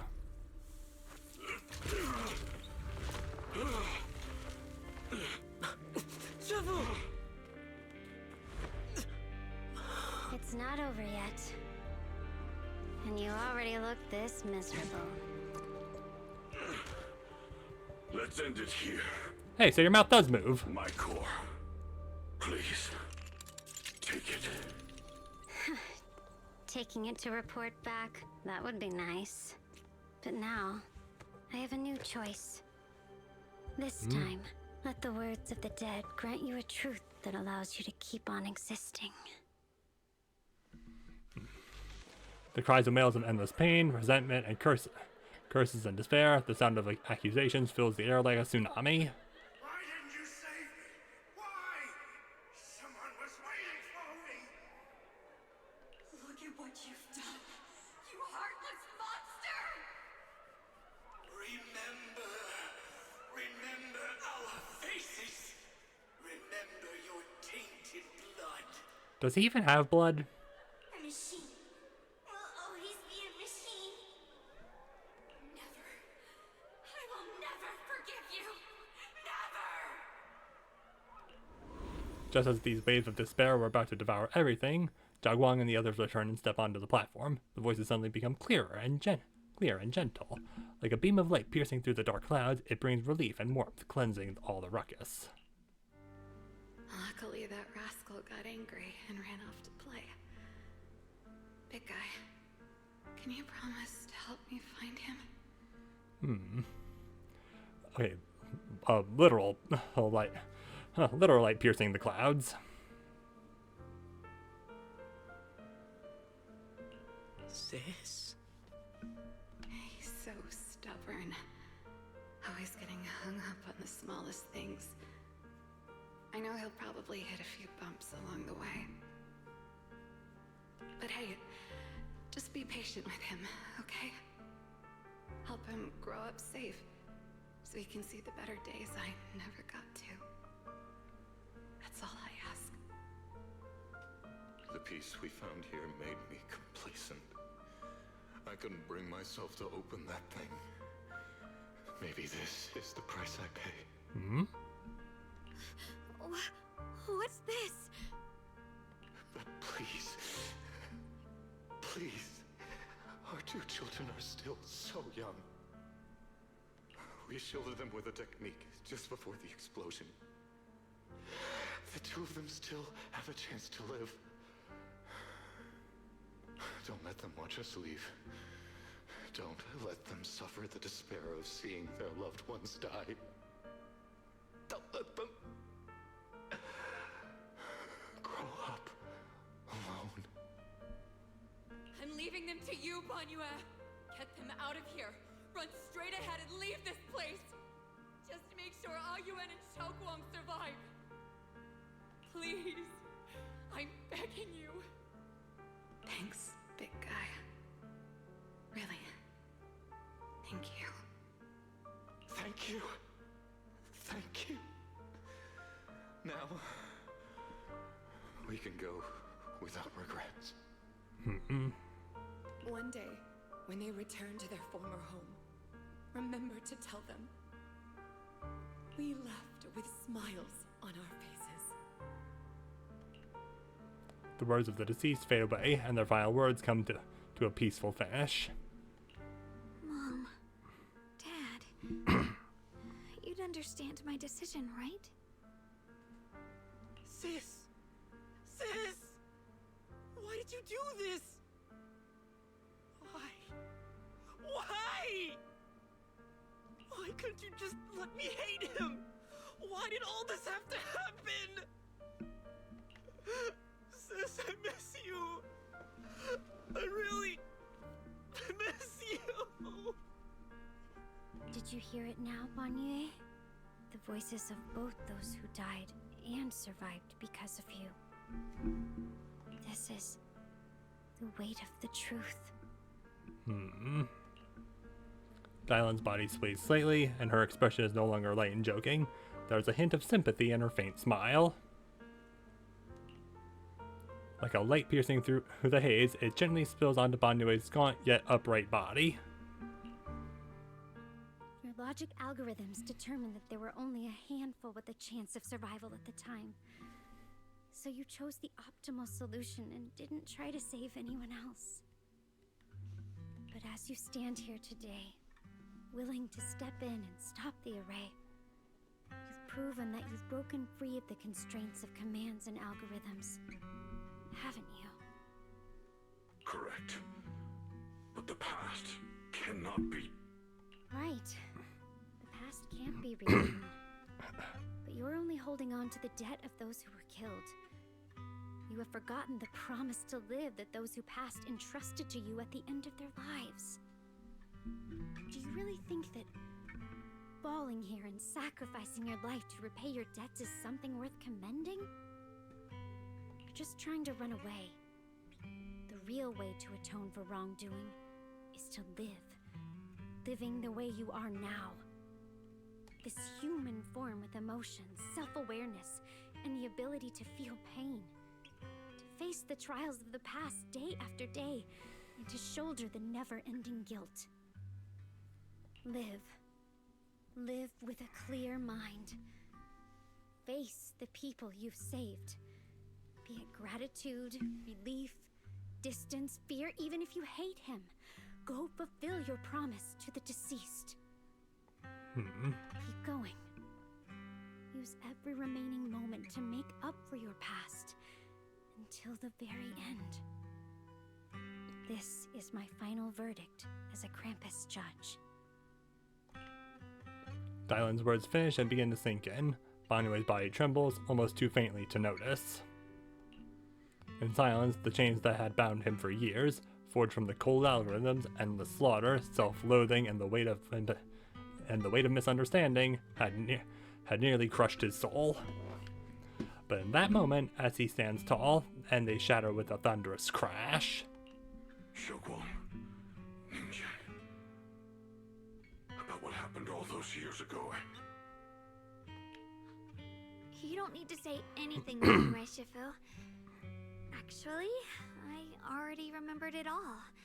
Back when we crossed the bridge again.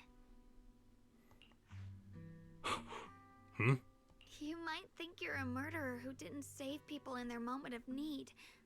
But to me, and my brother, you're the path to survival our parents sacrificed their lives for. And not only did they give themselves up for us, but also for your chance to become human. Tylan is right. Remorse for the dead never really goes away. But we can bear it as we go on. You don't owe the dead your life. You owe them the will to use the hands that once killed to reach for more life instead. That's why I've never blamed you, Banyue Shifu. I also wanted to thank you, Dylan, for letting me hear my parents' last words.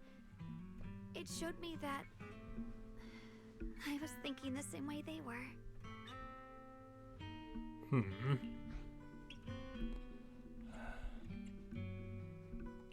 You and your parents are such gentle souls. And now you've grown into exactly the person they hoped for. Ningqian, this is my own choice. You always have the freedom to choose how to face Banyue Shifu. Jiaguang gently pats his trembling shoulder. Ningqian is choking up, his voice still hoarse. Sorry. I'm so sorry, Banyue Shifu. I've hated the wrong person. For 10 years, I've hated the wrong person. I've poured my deepest hatred on you and squandered my sister's last wish.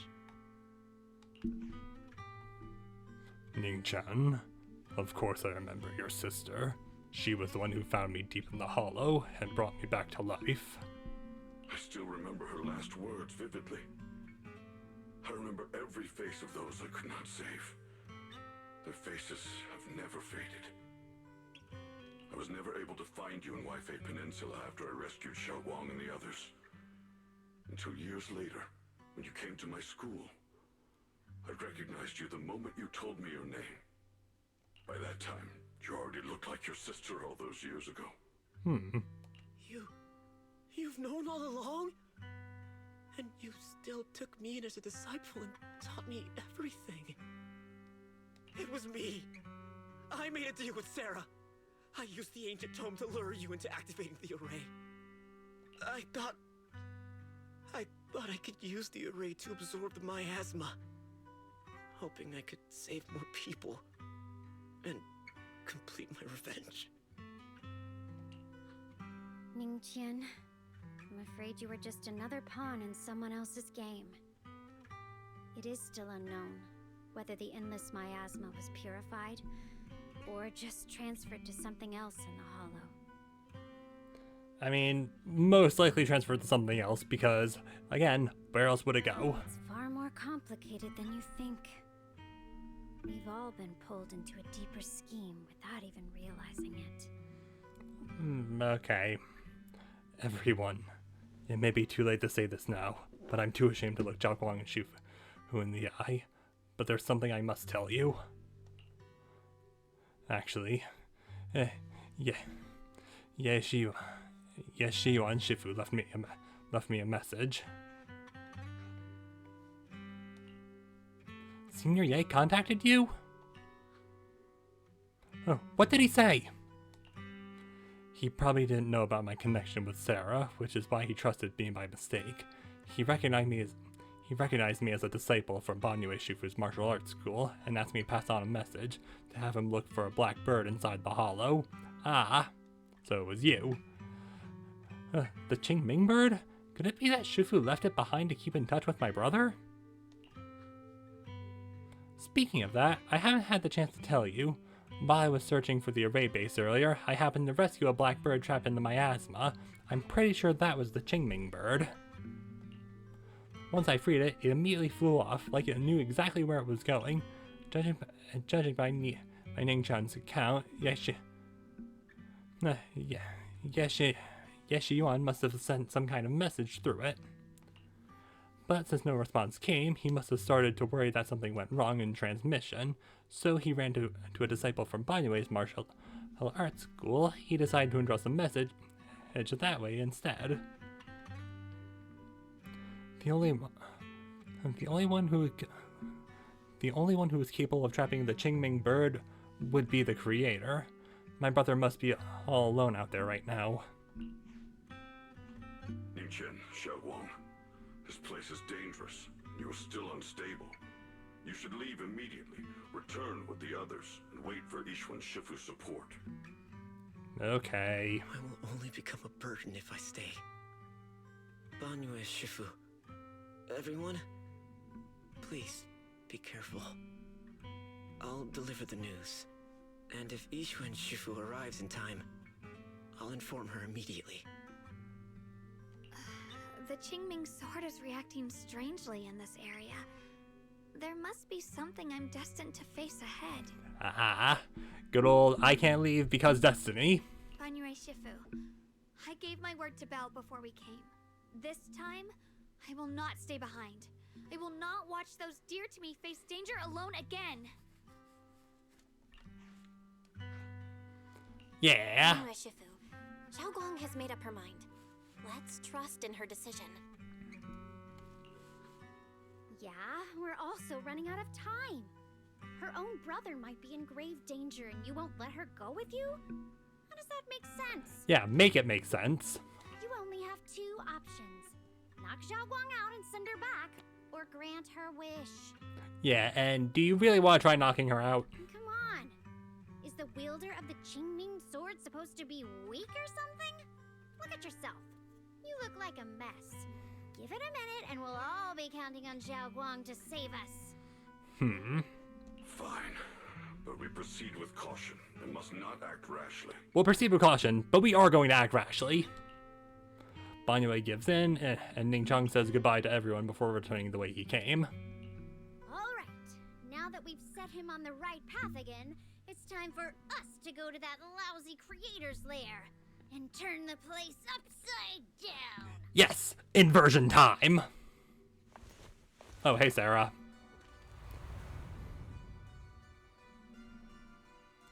As if sensing something, Dylan suddenly stops and looks toward the shadows nearby. Sarah walks out slowly with her usual enigmatic smile, as if she were just passing by and hadn't been spying on her for long.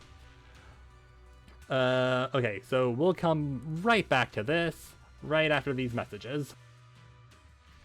We're back, and sorry I haven't been, like, the most talkative, you know. Kind of been focusing on the lore.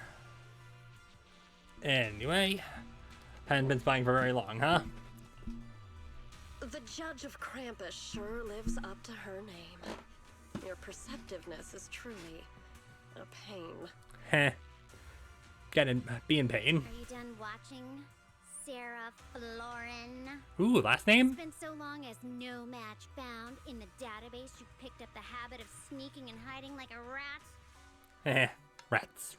We are the rats. You were investigating me. Yeah. But now that the dust is settled, what happened in the past doesn't matter anymore.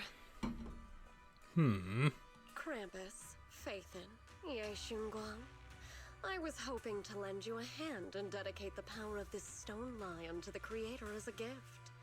An offering of thanks for the power the Creator lost when they cleansed the miasma. Okay. Pity, all these changing plans, but no matter. That'll be enough. Almost everything's been purified in this place. Which is... Where is my brother? Okay, yeah. Look at you. You're just like you were in his nightmare. Pure, naive, and ignorant. Naturally, your brother is... Oh, well, look who it is. Oh, hey. A familiar yet strange figure appears nearby. It turns out to be Ye Shiyuan, but different. His face is filled with shock when he sees Xiaoguang. Xiaoguang, what are you doing here? Weren't you training in seclusion? Who sent you here? She did. Brother, judging from your looks, are you also? Go back. You shouldn't have come here. Senior Ye, we're all worried about you. Shiyuan. You didn't write that letter, did you? About how to break my connection with the Qingming sword? Note? What note? What did you do, Sarah? Why is my sister here? No need to be so anxious. You helped me find the Creator in order to save her, didn't you? So what's wrong with organizing this moving reunion beforehand? Is there any point in pursuing such trivial details at this stage? I mean, they're probably not trivial from a certain point of view. Don't forget, I'm the one chosen by the Creator. Only I can open the door for the Creator's arrival into this world. Your obsession, the answer to fulfilling your tragic wish, is just ahead. Yeah, what makes the wish tragic? The time is nearly upon us. Since you're willing to give everything to save your one and only sister. You'll definitely come, won't you? Pop up. Anyway, it's probably tragic because he's wants to switch it to him, but Otherwise, all our hard work will be in vain. Pain. Shiyuan glances at Zhao Guang, who has her hands anxiously extended towards him and suddenly closes his eyes. As he opens them again, you see a look of determination. Zhao Guang, listen to me. Back with the others. Trust me. And don't follow me anymore. Junior Bell, everyone. I'm sorry, but I have to go. I've already come this far. I have no other choice. I'm asking you one thing. No matter what, do not let Zhao Guang follow me. I'm counting on you. Shiyuan turns around without looking at Zhao Guang again and disappears into the ominous darkness with Sarah. How could I possibly just stand by and do nothing at a time like this? Using someone's loved ones as leverage? Despicable, yet effective. Stop spacing out. Let's go after them. Yeah. Guys, do you know where they went? Can you track them down? Yeah, sorry. Sorry, Shiyuan, but I already made a promise to Zhao Guang, so I'm not going to override her promise with one to you. Tracking route confirmed. Path recalibration complete. All right, let's hurry up and get Yeoman already. It doesn't look like they've gone far, but the miasma concentration in that direction is higher than anywhere we've been before. We have to be careful. All right. Okay. Xiao Guang, can you keep going? We're going that way. Yeah, let's go. We're bringing my brother back. Trying to figure out where the hell Sarah was. Was she up on those rocks? Also, how did they just... They go into the darkness. Alright, the lion? Huh, wait up, little master. The aura ahead feels sinister. I fear it may be a dangerous place. It's best to be prepared before going. Fufu's here. Yeah, we're fine.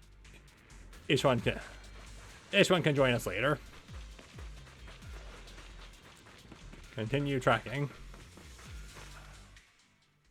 Meanwhile, Sarah, who is not far away, welcomes the moment and she has been longing for. Answer me. What's going on?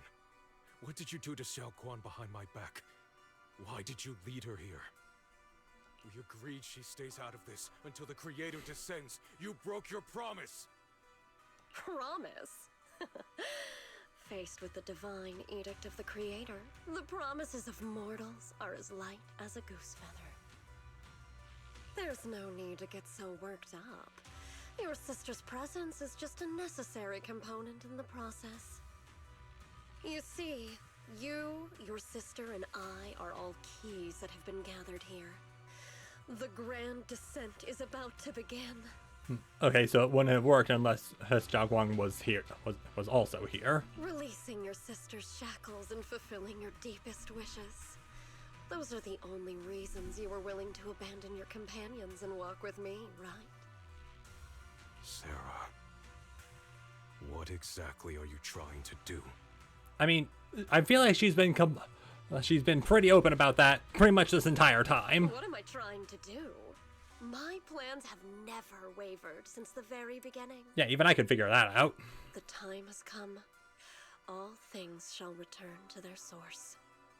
Come, all you lost children who seek answers and redemption. Embrace your fate. Sarah doesn't look at him anymore. She raises her hands high in one direction, and her voice suddenly rises, chanting in a cryptic rhythm that nearly pierces the soul. O supreme and sacred Creator, by thy blessing and thy call, I lay forth this offering. Alright, into comic book mode. Obliterate the vows of traitors, the avengers' cries, the defiler's lament, and the mourning of the dead. Almighty Creator, hear my plea. I beseech thee to manifest thy truth in the chaos of this world. I beseech thee to wield thine eternal dominion and reshape the order of the universe. Again, reshaping the universe. Sarah, my most faithful servant, thou hast come to the very brink of my advent. Abandon the remnants of the mortal world. Traverse life and death, brilliance and decay, bliss and suffering. All shall return to me. So this is the Exaltus creator. They may look radiant, but it all sends a shiver down my spine. Alright. So I take it that's not the creator's, like, true form. I imagine that's just, like, the form it's taking at the moment. Or just, like, it's like a Zoom call. Because it might be... Cause, like, maybe the bulb we saw at the beginning of the chapter... Whether or not this evil being can be destroyed depends on this strike. I cannot hold back. I'll end it here and now, before Xiao Guang and the others are drawn in too deep. Yeah, too late.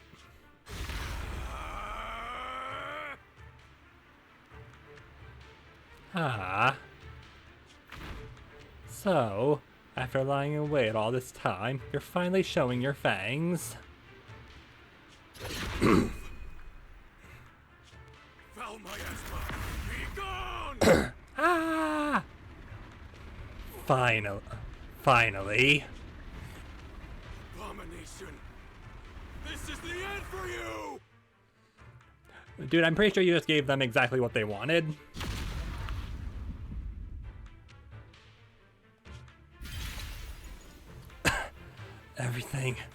Everything is under your gaze.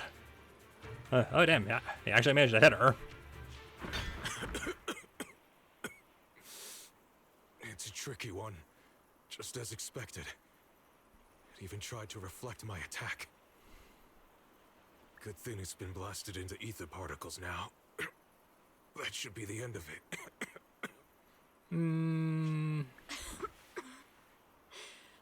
Abandon the mortal world.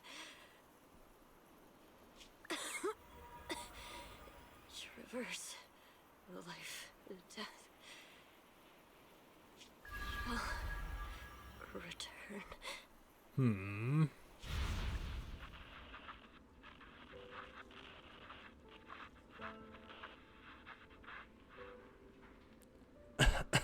Hello, this is Sarah, Special Investigation Squad from HSO of Hand. Our team was caught in an operation against a notorious ethereal. I've lost contact with everyone. Wait, don't leave me. Please, save me. I don't want to die. Help me. Don't leave me behind. Please. Save me. Anyone. Can no one hear me? Oh, if gods truly exist in this world, please hear my plea. Where am I? Am I saved? Okay, so was the big thing with the sword the notorious ethereal that did the damage, or was it something else? Also, hi, not Meverak, I'm assuming. Lucky child. Chosen by the will of the Creator, you are restored to the living before you turned into an ethereal. The blood of the Creator flowing through your broken body is the best proof that you belong here. Oh. What? Blood of the Creator? Who are you? We're the Exaltists. I'm Soph, the scribe, and the current overseer. Pretty sure I've heard your name before. There is no need for fear, no need for doubt. The Creator is merciful. This is the place they have given you, your new home. No, sorry. I have somewhere I have to go back to. How many times have I already told you there has never been a special investigation squad in HSO? And there's no file under the HIA for a Sarah Florin. Miss, this is your final warning. If you continue, we'll have no choice but to remove you by force. Tread carefully. One step further and you may shed your mortal sins. But the gate to the final domain does not open without refinement. Life and death, existence and annihilation, brilliance and decay, bliss and suffering. All shall return to the Creator, for they are the origin of all. I know. Deep inside my body, my soul, lies the seed of evil I've long refused to face. The cycle of cause and effect you have lain clear. It lies within the call of salvation you have let me hear. Abandon the remnants of the mortal world. Traverse life and death. I set my hand upon my spine and my palm against the mortal heart. Guided by nameless markings, I shall walk the path in search of the Creator. Creator, who has shown me the conclusion. I have fulfilled your promise. Please, accept me. Not good. Oh, Creator, is this your permission for me to merge? What? Sarah and the thing. Their presence has vanished. Wait. Oh. The shadows? The shadows of your... The shadows of your consequences? This presence, Cutscene? it's grown even stronger. That Creator has returned. Oh no. Yo, that was sick.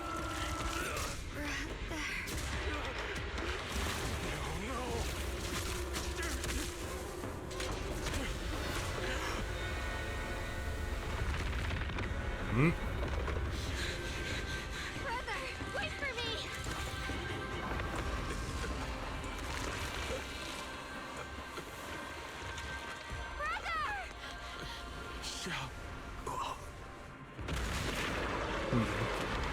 That's a big guy.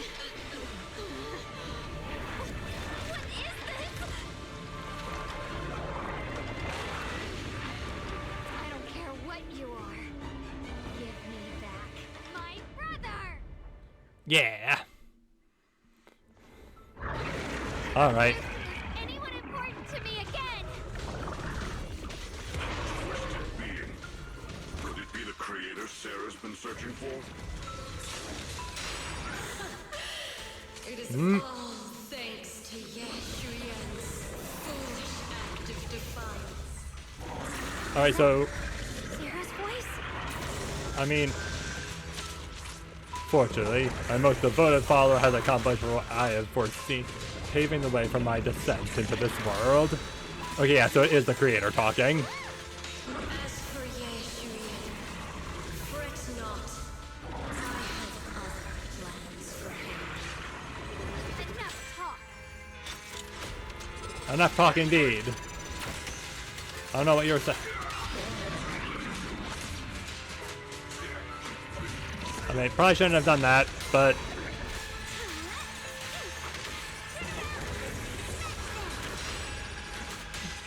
it's probably fine.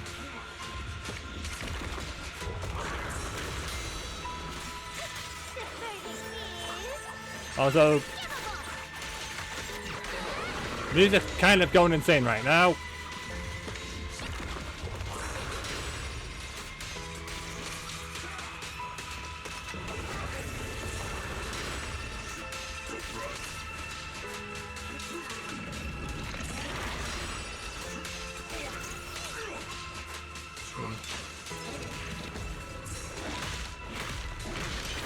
Ha! Get countered.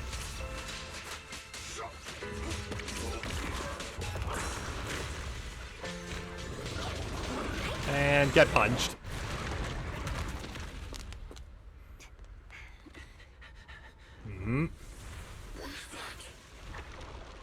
Brother. Something that should have been mine all along. Taken by the hand of a blood relative. Ooh, that's probably not good. What could be better?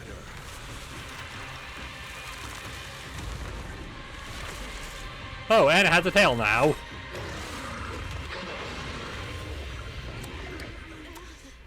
Oh great, he's watched How to Train Your Dragon.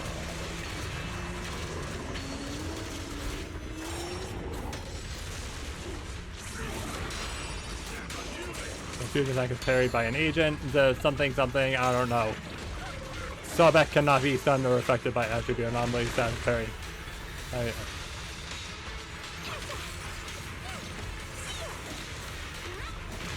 Alright, so this thing's name is Sobek. Good to know.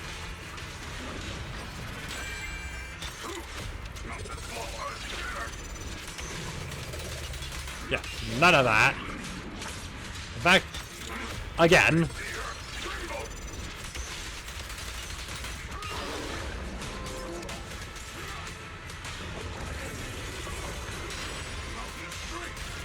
Alright, how is this easier than the first phase?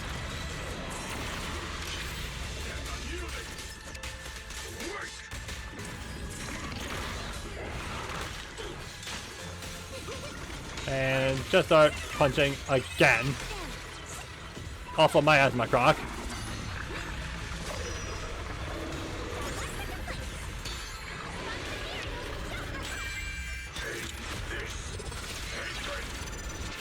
Yeah, enough of that.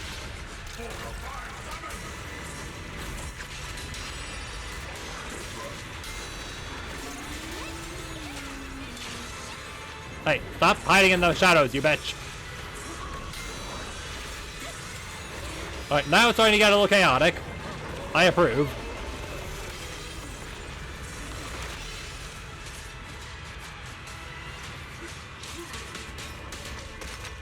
Hey, stop opening your mouth like that, it's rude.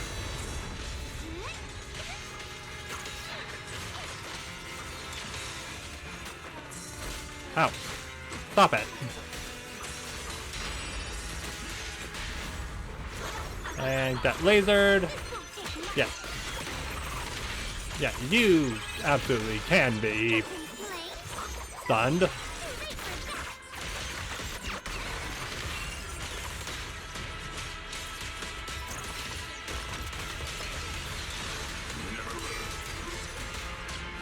And okay, you're back. And you're gone.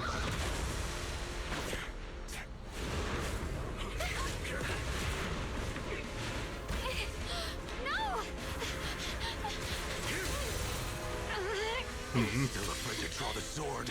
If you keep running, your loved ones will all be buried here. Brother. Some choices are burdens, and we must bear them. Do what must be done. I trust you, just as you trust me. Alright, take sword down. If I were the one being controlled instead, I believe my brother would Ooh. make the same choice. Alright. You trust me, just as I trust you. Somehow, I'm not afraid anymore. The seal is broken. Great!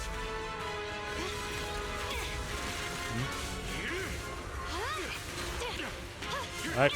Sorry, this is just kind of cool.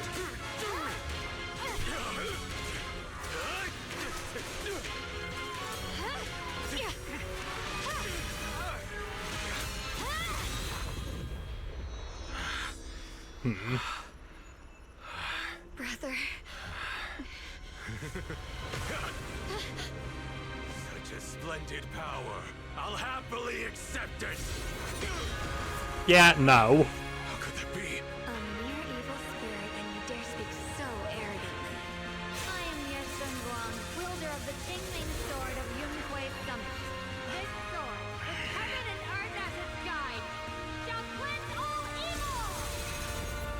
Get cleansed! Xiaoguang, I already know.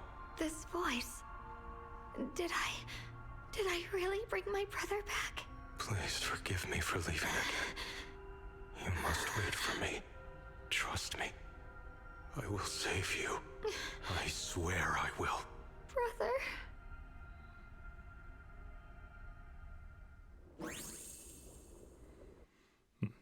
I had to hold back on a comment when her hair turned white.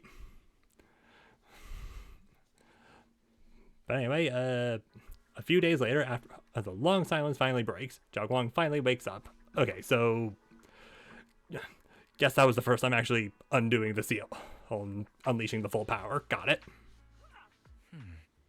Xiaoguang's awake, Belle. You go check on her first. Dylan and Banyue Shifu will be here shortly. We'll wait for you to check on Xiaoguang before we start our discussion. Alright. Alright, dude. And luckily the chapter is almost over, so we're just gonna keep going.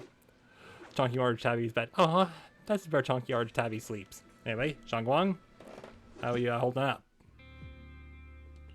Xiaoguang, how are you feeling? Do you still hurt anywhere? It feels like I had a really, really long dream. Well, apparently you've been asleep for a few days. Right. Where's my brother? What happened to him? Where is he? Did I bring him back? Yeah, what happened exactly? Don't worry. Let me tell you everything that's happened. After you defeated that thing, the creator, or at least its embryonic form, you passed out from exhaustion. The power wrapped in that black mist dissipated, and Senior Ye, he seemed to come back to his senses. Okay. He caught you as you fainted and whispered something I couldn't make out. It was clear he didn't want to leave, but in the end, he walked away alone. He didn't explain anything. All he said was, take care of Xiaoguang. Bruh, just come home already. Banyue Shifu and Dylan were both injured and couldn't stop him. But at that moment, from Senior Ye's expression, it was like he suddenly realized something that he had to confirm right away. Okay. He left alone? No. We must find him as soon as possible. No. If he still has any remnant influence of the creator in his body, if that takes hold again. And what about Shifu? Did she make it in time? Yeah, where exactly is she? Yixuan Shifu hasn't returned to Swabian Temple yet. She's probably dealing with Senior Ye's situation. I heard that Yunquei Summit will be sending people over soon to investigate the creator incident. Okay. Yunquei Summit. Xiaoguang, considering our past experiences and what Sarah said, do you think the creator's target has always been you and the Qingming Sword? Yeah. It's been trying to lure me into using the power of the Qingming Sword to make me break the seal myself. And I'm afraid that it controlled my brother to use him as a medium at the critical moment, to devour the power of both me and the Qingming Sword. Okay, well, it clearly didn't work.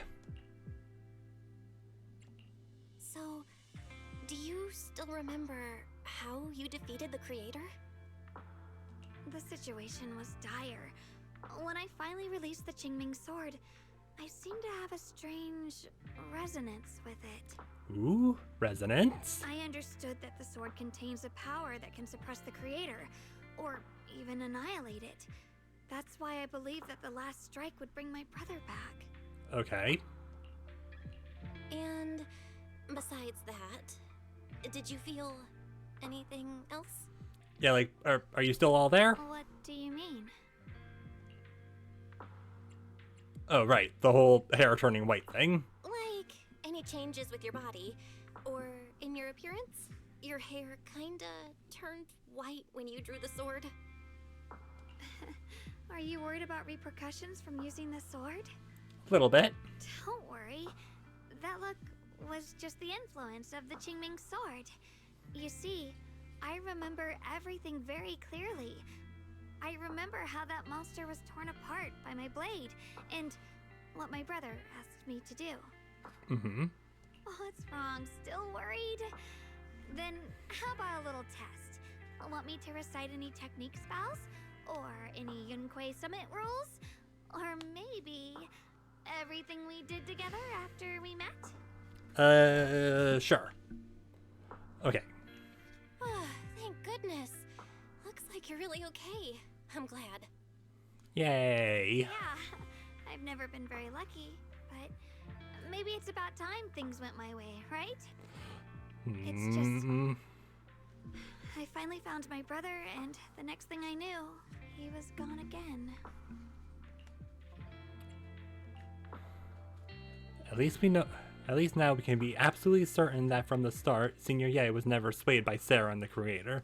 He even tried to contact Yishuan Shifu secretly. Yeah. It seems like Sarah was using the promise of separating me from the Qingming sword to lure my brother into cooperating with her. Uh-huh. But I don't think my brother ever believed her. He only played along so he could get close enough to find a chance to destroy the Creator before it could take form. He didn't realize that the Creator's focus was on me and the Qingming sword all along, and that Sarah had already drawn me into her trap long before I noticed. Yeah. And now Sarah's gone again. But now that the crisis is over, and he's finally out of their grip, why doesn't he come back? I mean, I don't know. Oh, hello. Hello. He was clearly worried about me. When I was half conscious, I remember hearing him ask me to forgive him for leaving again. Saying something like, he'd definitely save me. Alright, well, I'm not sure if that's what was said, but okay. It doesn't sound like he's just worried that I'll be consumed by the sword. It's more like he's trying to tell me something. Could it be that he's learned of something even more terrifying? Something he felt he had to deal with on his own right away, to the point where he didn't want us involved at all.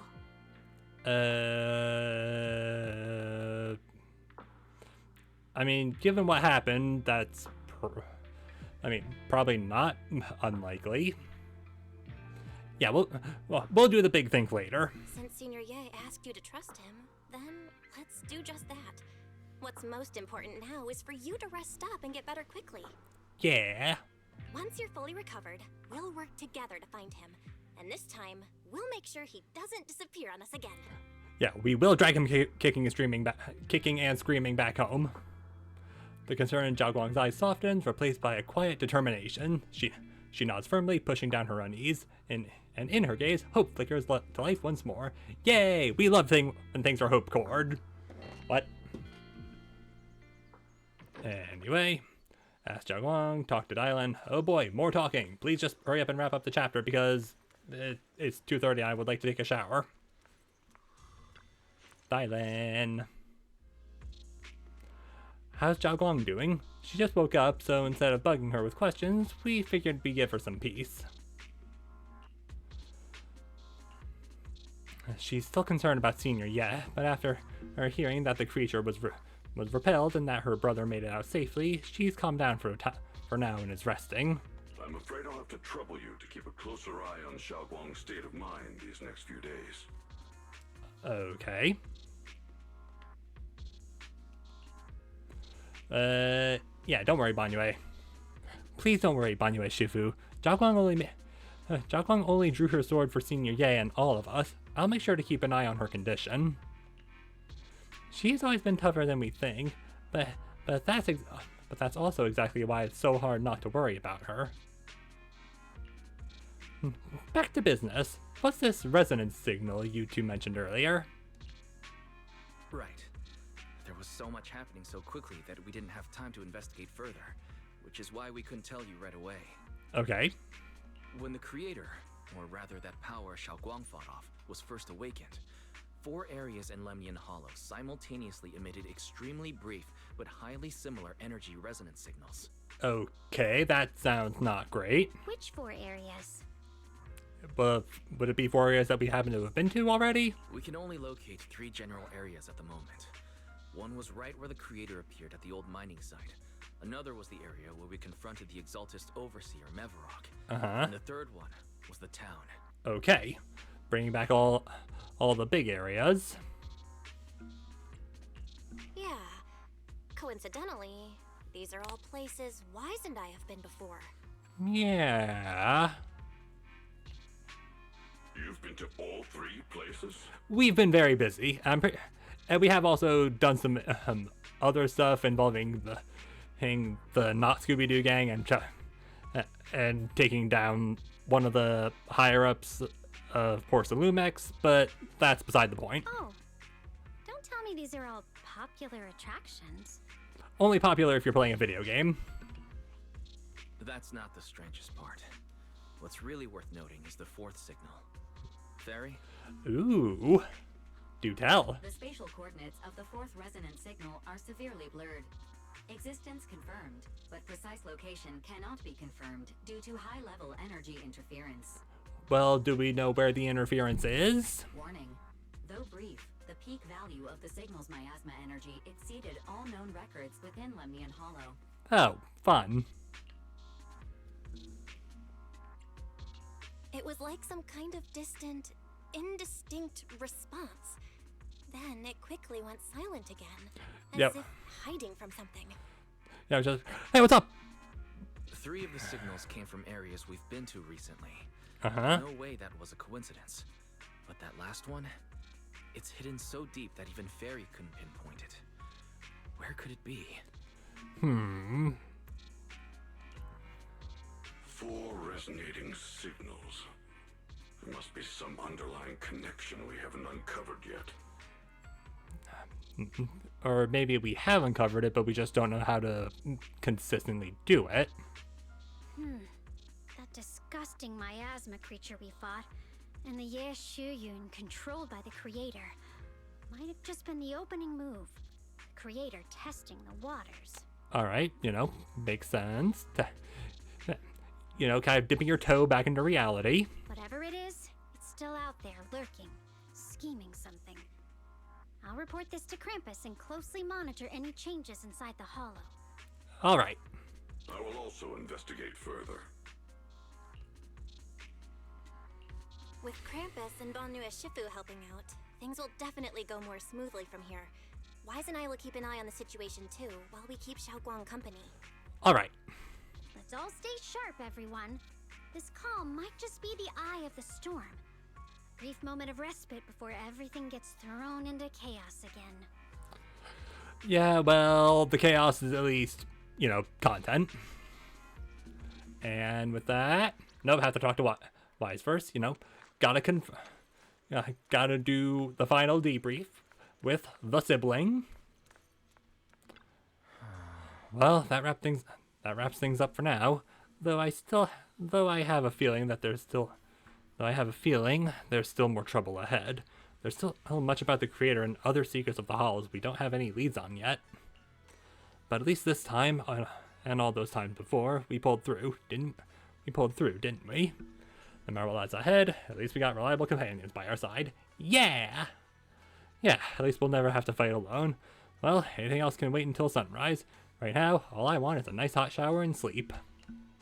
Belle, you should get some rest too. You'll need your energy for our next adventure. And with that, yay! Light and shadow intertwined complete.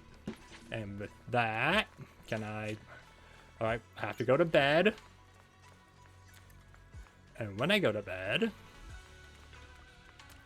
even the singing demons like heavy grounding warmth spreads through your limbs.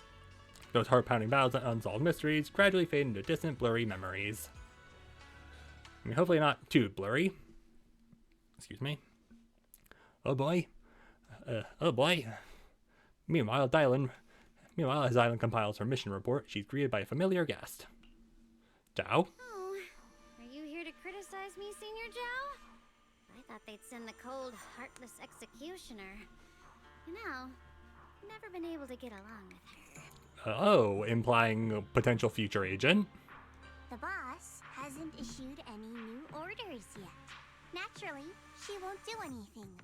Besides, it's too late for you to feel guilty now. I'm just here on my own behalf to ask you for an explanation. After all, we've provided you with important intel, but the result of the mission was a little underwhelming. The orders from the higher-ups are to retrieve Banyue's core data and erase this unstable factor.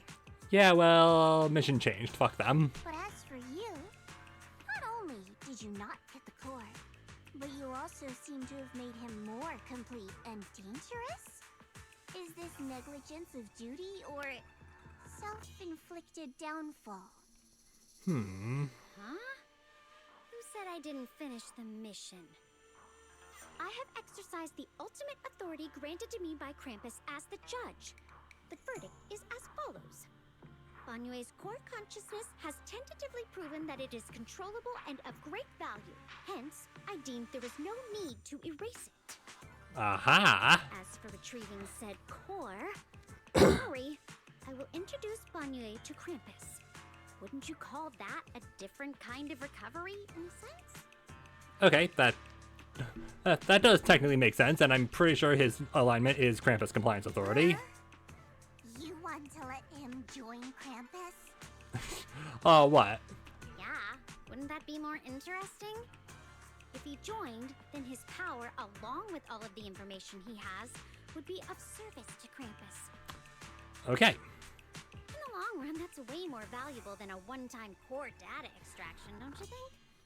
I mean, yeah, yeah, you gotta think of the long term. Aside from the old folks from Tops, the reason the boss is so interested in Banyue's core is because a certain big shot was the one who made modifications. Ooh. Which gradually transformed him from a killing machine into a human. Ah. You sure know how to wiggle out of a tough situation. However, your proposal does actually have some merit. I hereby approve your verdict. As for how to write the report without any leaks to get those old fossils to not in person, that will be up to you to deal with.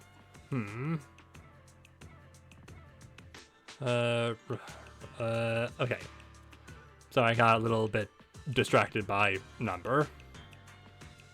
Number went down. I'm sad. But I believe that when the boss finds out we're about to have a new member who is so controllable and so useful with all the potential value he brings, I'm sure she will be happy. After all, this is much more worthwhile than recycling a pile of scrap metal, right? Alright, I'll leave the rest of the procedures to you.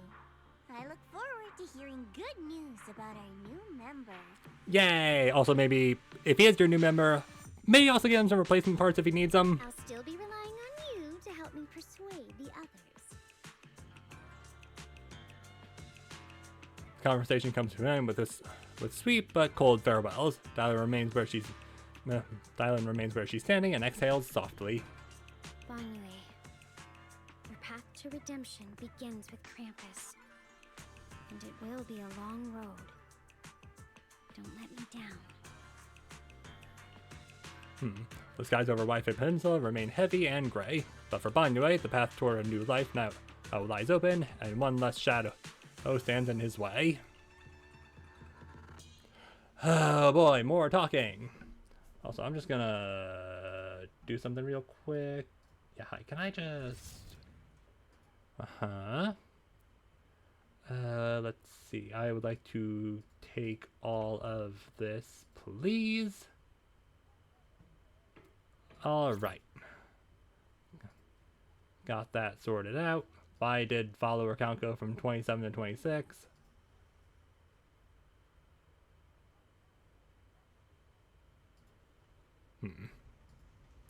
Anyway, the night deepens and all is silent. As Suibian Temple is shrouded in hazy moonlight, a single room is lit with a dim yellow light, like a stubborn little firefly in the darkness. On the day I secretly snuck into Suibian Temple, I saved a chubby cat. Yeah, that's... ooh, hang on. The next time I came to the temple, I tried to pass myself off as the acting temple master, only to get caught red-handed by Junior Bell. The The day we went to Yumcha-sin, I was wearing that casual dress. Junior Bell said it really suits me. The storyteller at Yumcha-sin told fascinating tales. We ate osmanthus cakes made with fresh petals preserved in honey, sticky rice powder, and kumquat peel. Are the effects of the Qingming sword like not as under control as you make them out to be? Banyue Shifu doesn't like greasy or spicy things. When handing him hot tea, the cup handle should be to the right. Dylan really likes honey. She always doubles the amount. Senior Inhu's secret marinade. Grind the dried tangerine peel into fine powder. Use just a pinch when seasoning the meat. When we gathered around the fire that night, we looked at the stars together and exchanged embarrassing stories. I talked about... Shangguang. I talked about...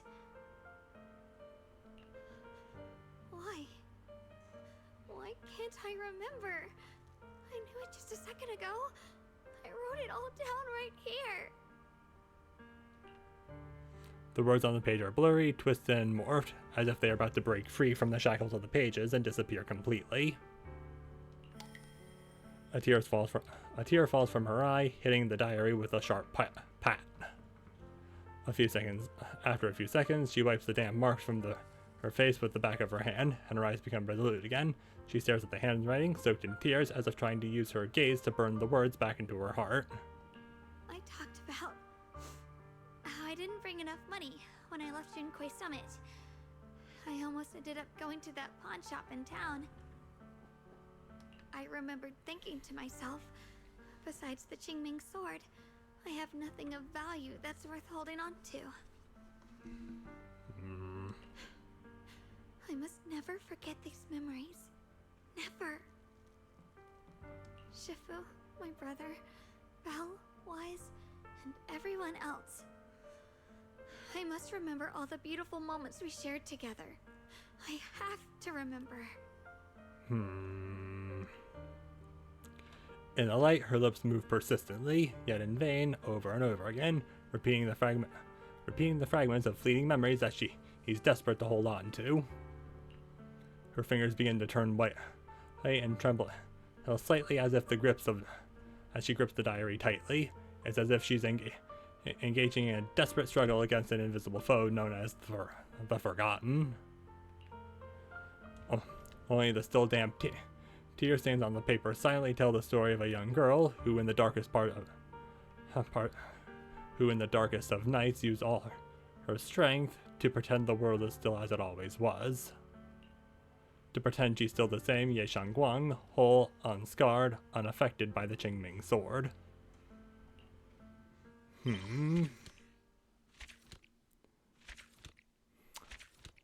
Alright.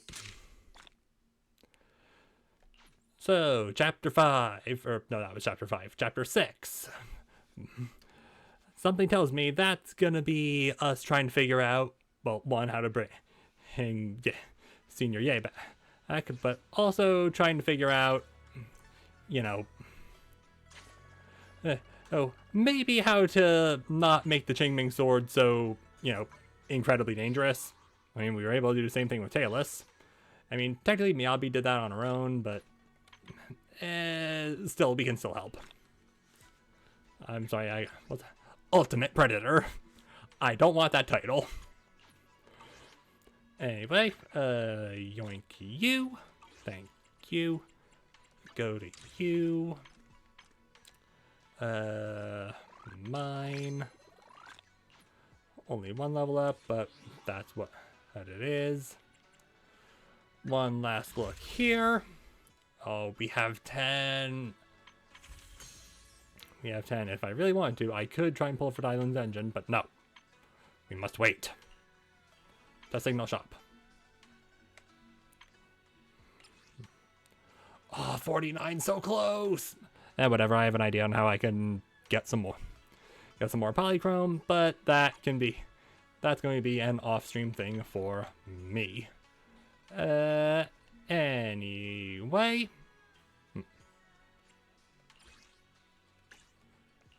hey, you know what? Before we get off, that was just off the rip, try and get you. Why not? One last pull for the road, right? Nothing. No bang boo. Alright, well, 2 bang boo, but neither of the ones that I want. Ha. Alright, we got more of those, and now we can't do any pulling.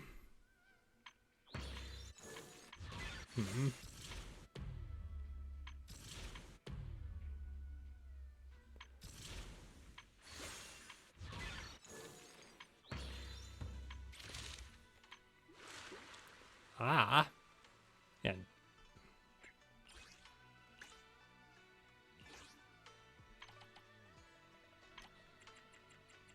the F do you mean that you're not done? Whatever. Alright, you two I know for a fact aren't finished, because I haven't done, like, you I haven't done the epilogue for, I haven't done all the side stuff for, which, okay, I'm definitely leaving stuff on the table there. Anyway, with that, YouTube, thanks so much for watching the VOD. If you watch the whole thing, please leave a like and also subscribe, because I like it when the YouTubers like it when you do that sort of thing. Anyway, thanks for watching. Have a good whatever time of day you're watching this. Catch you next time. Later.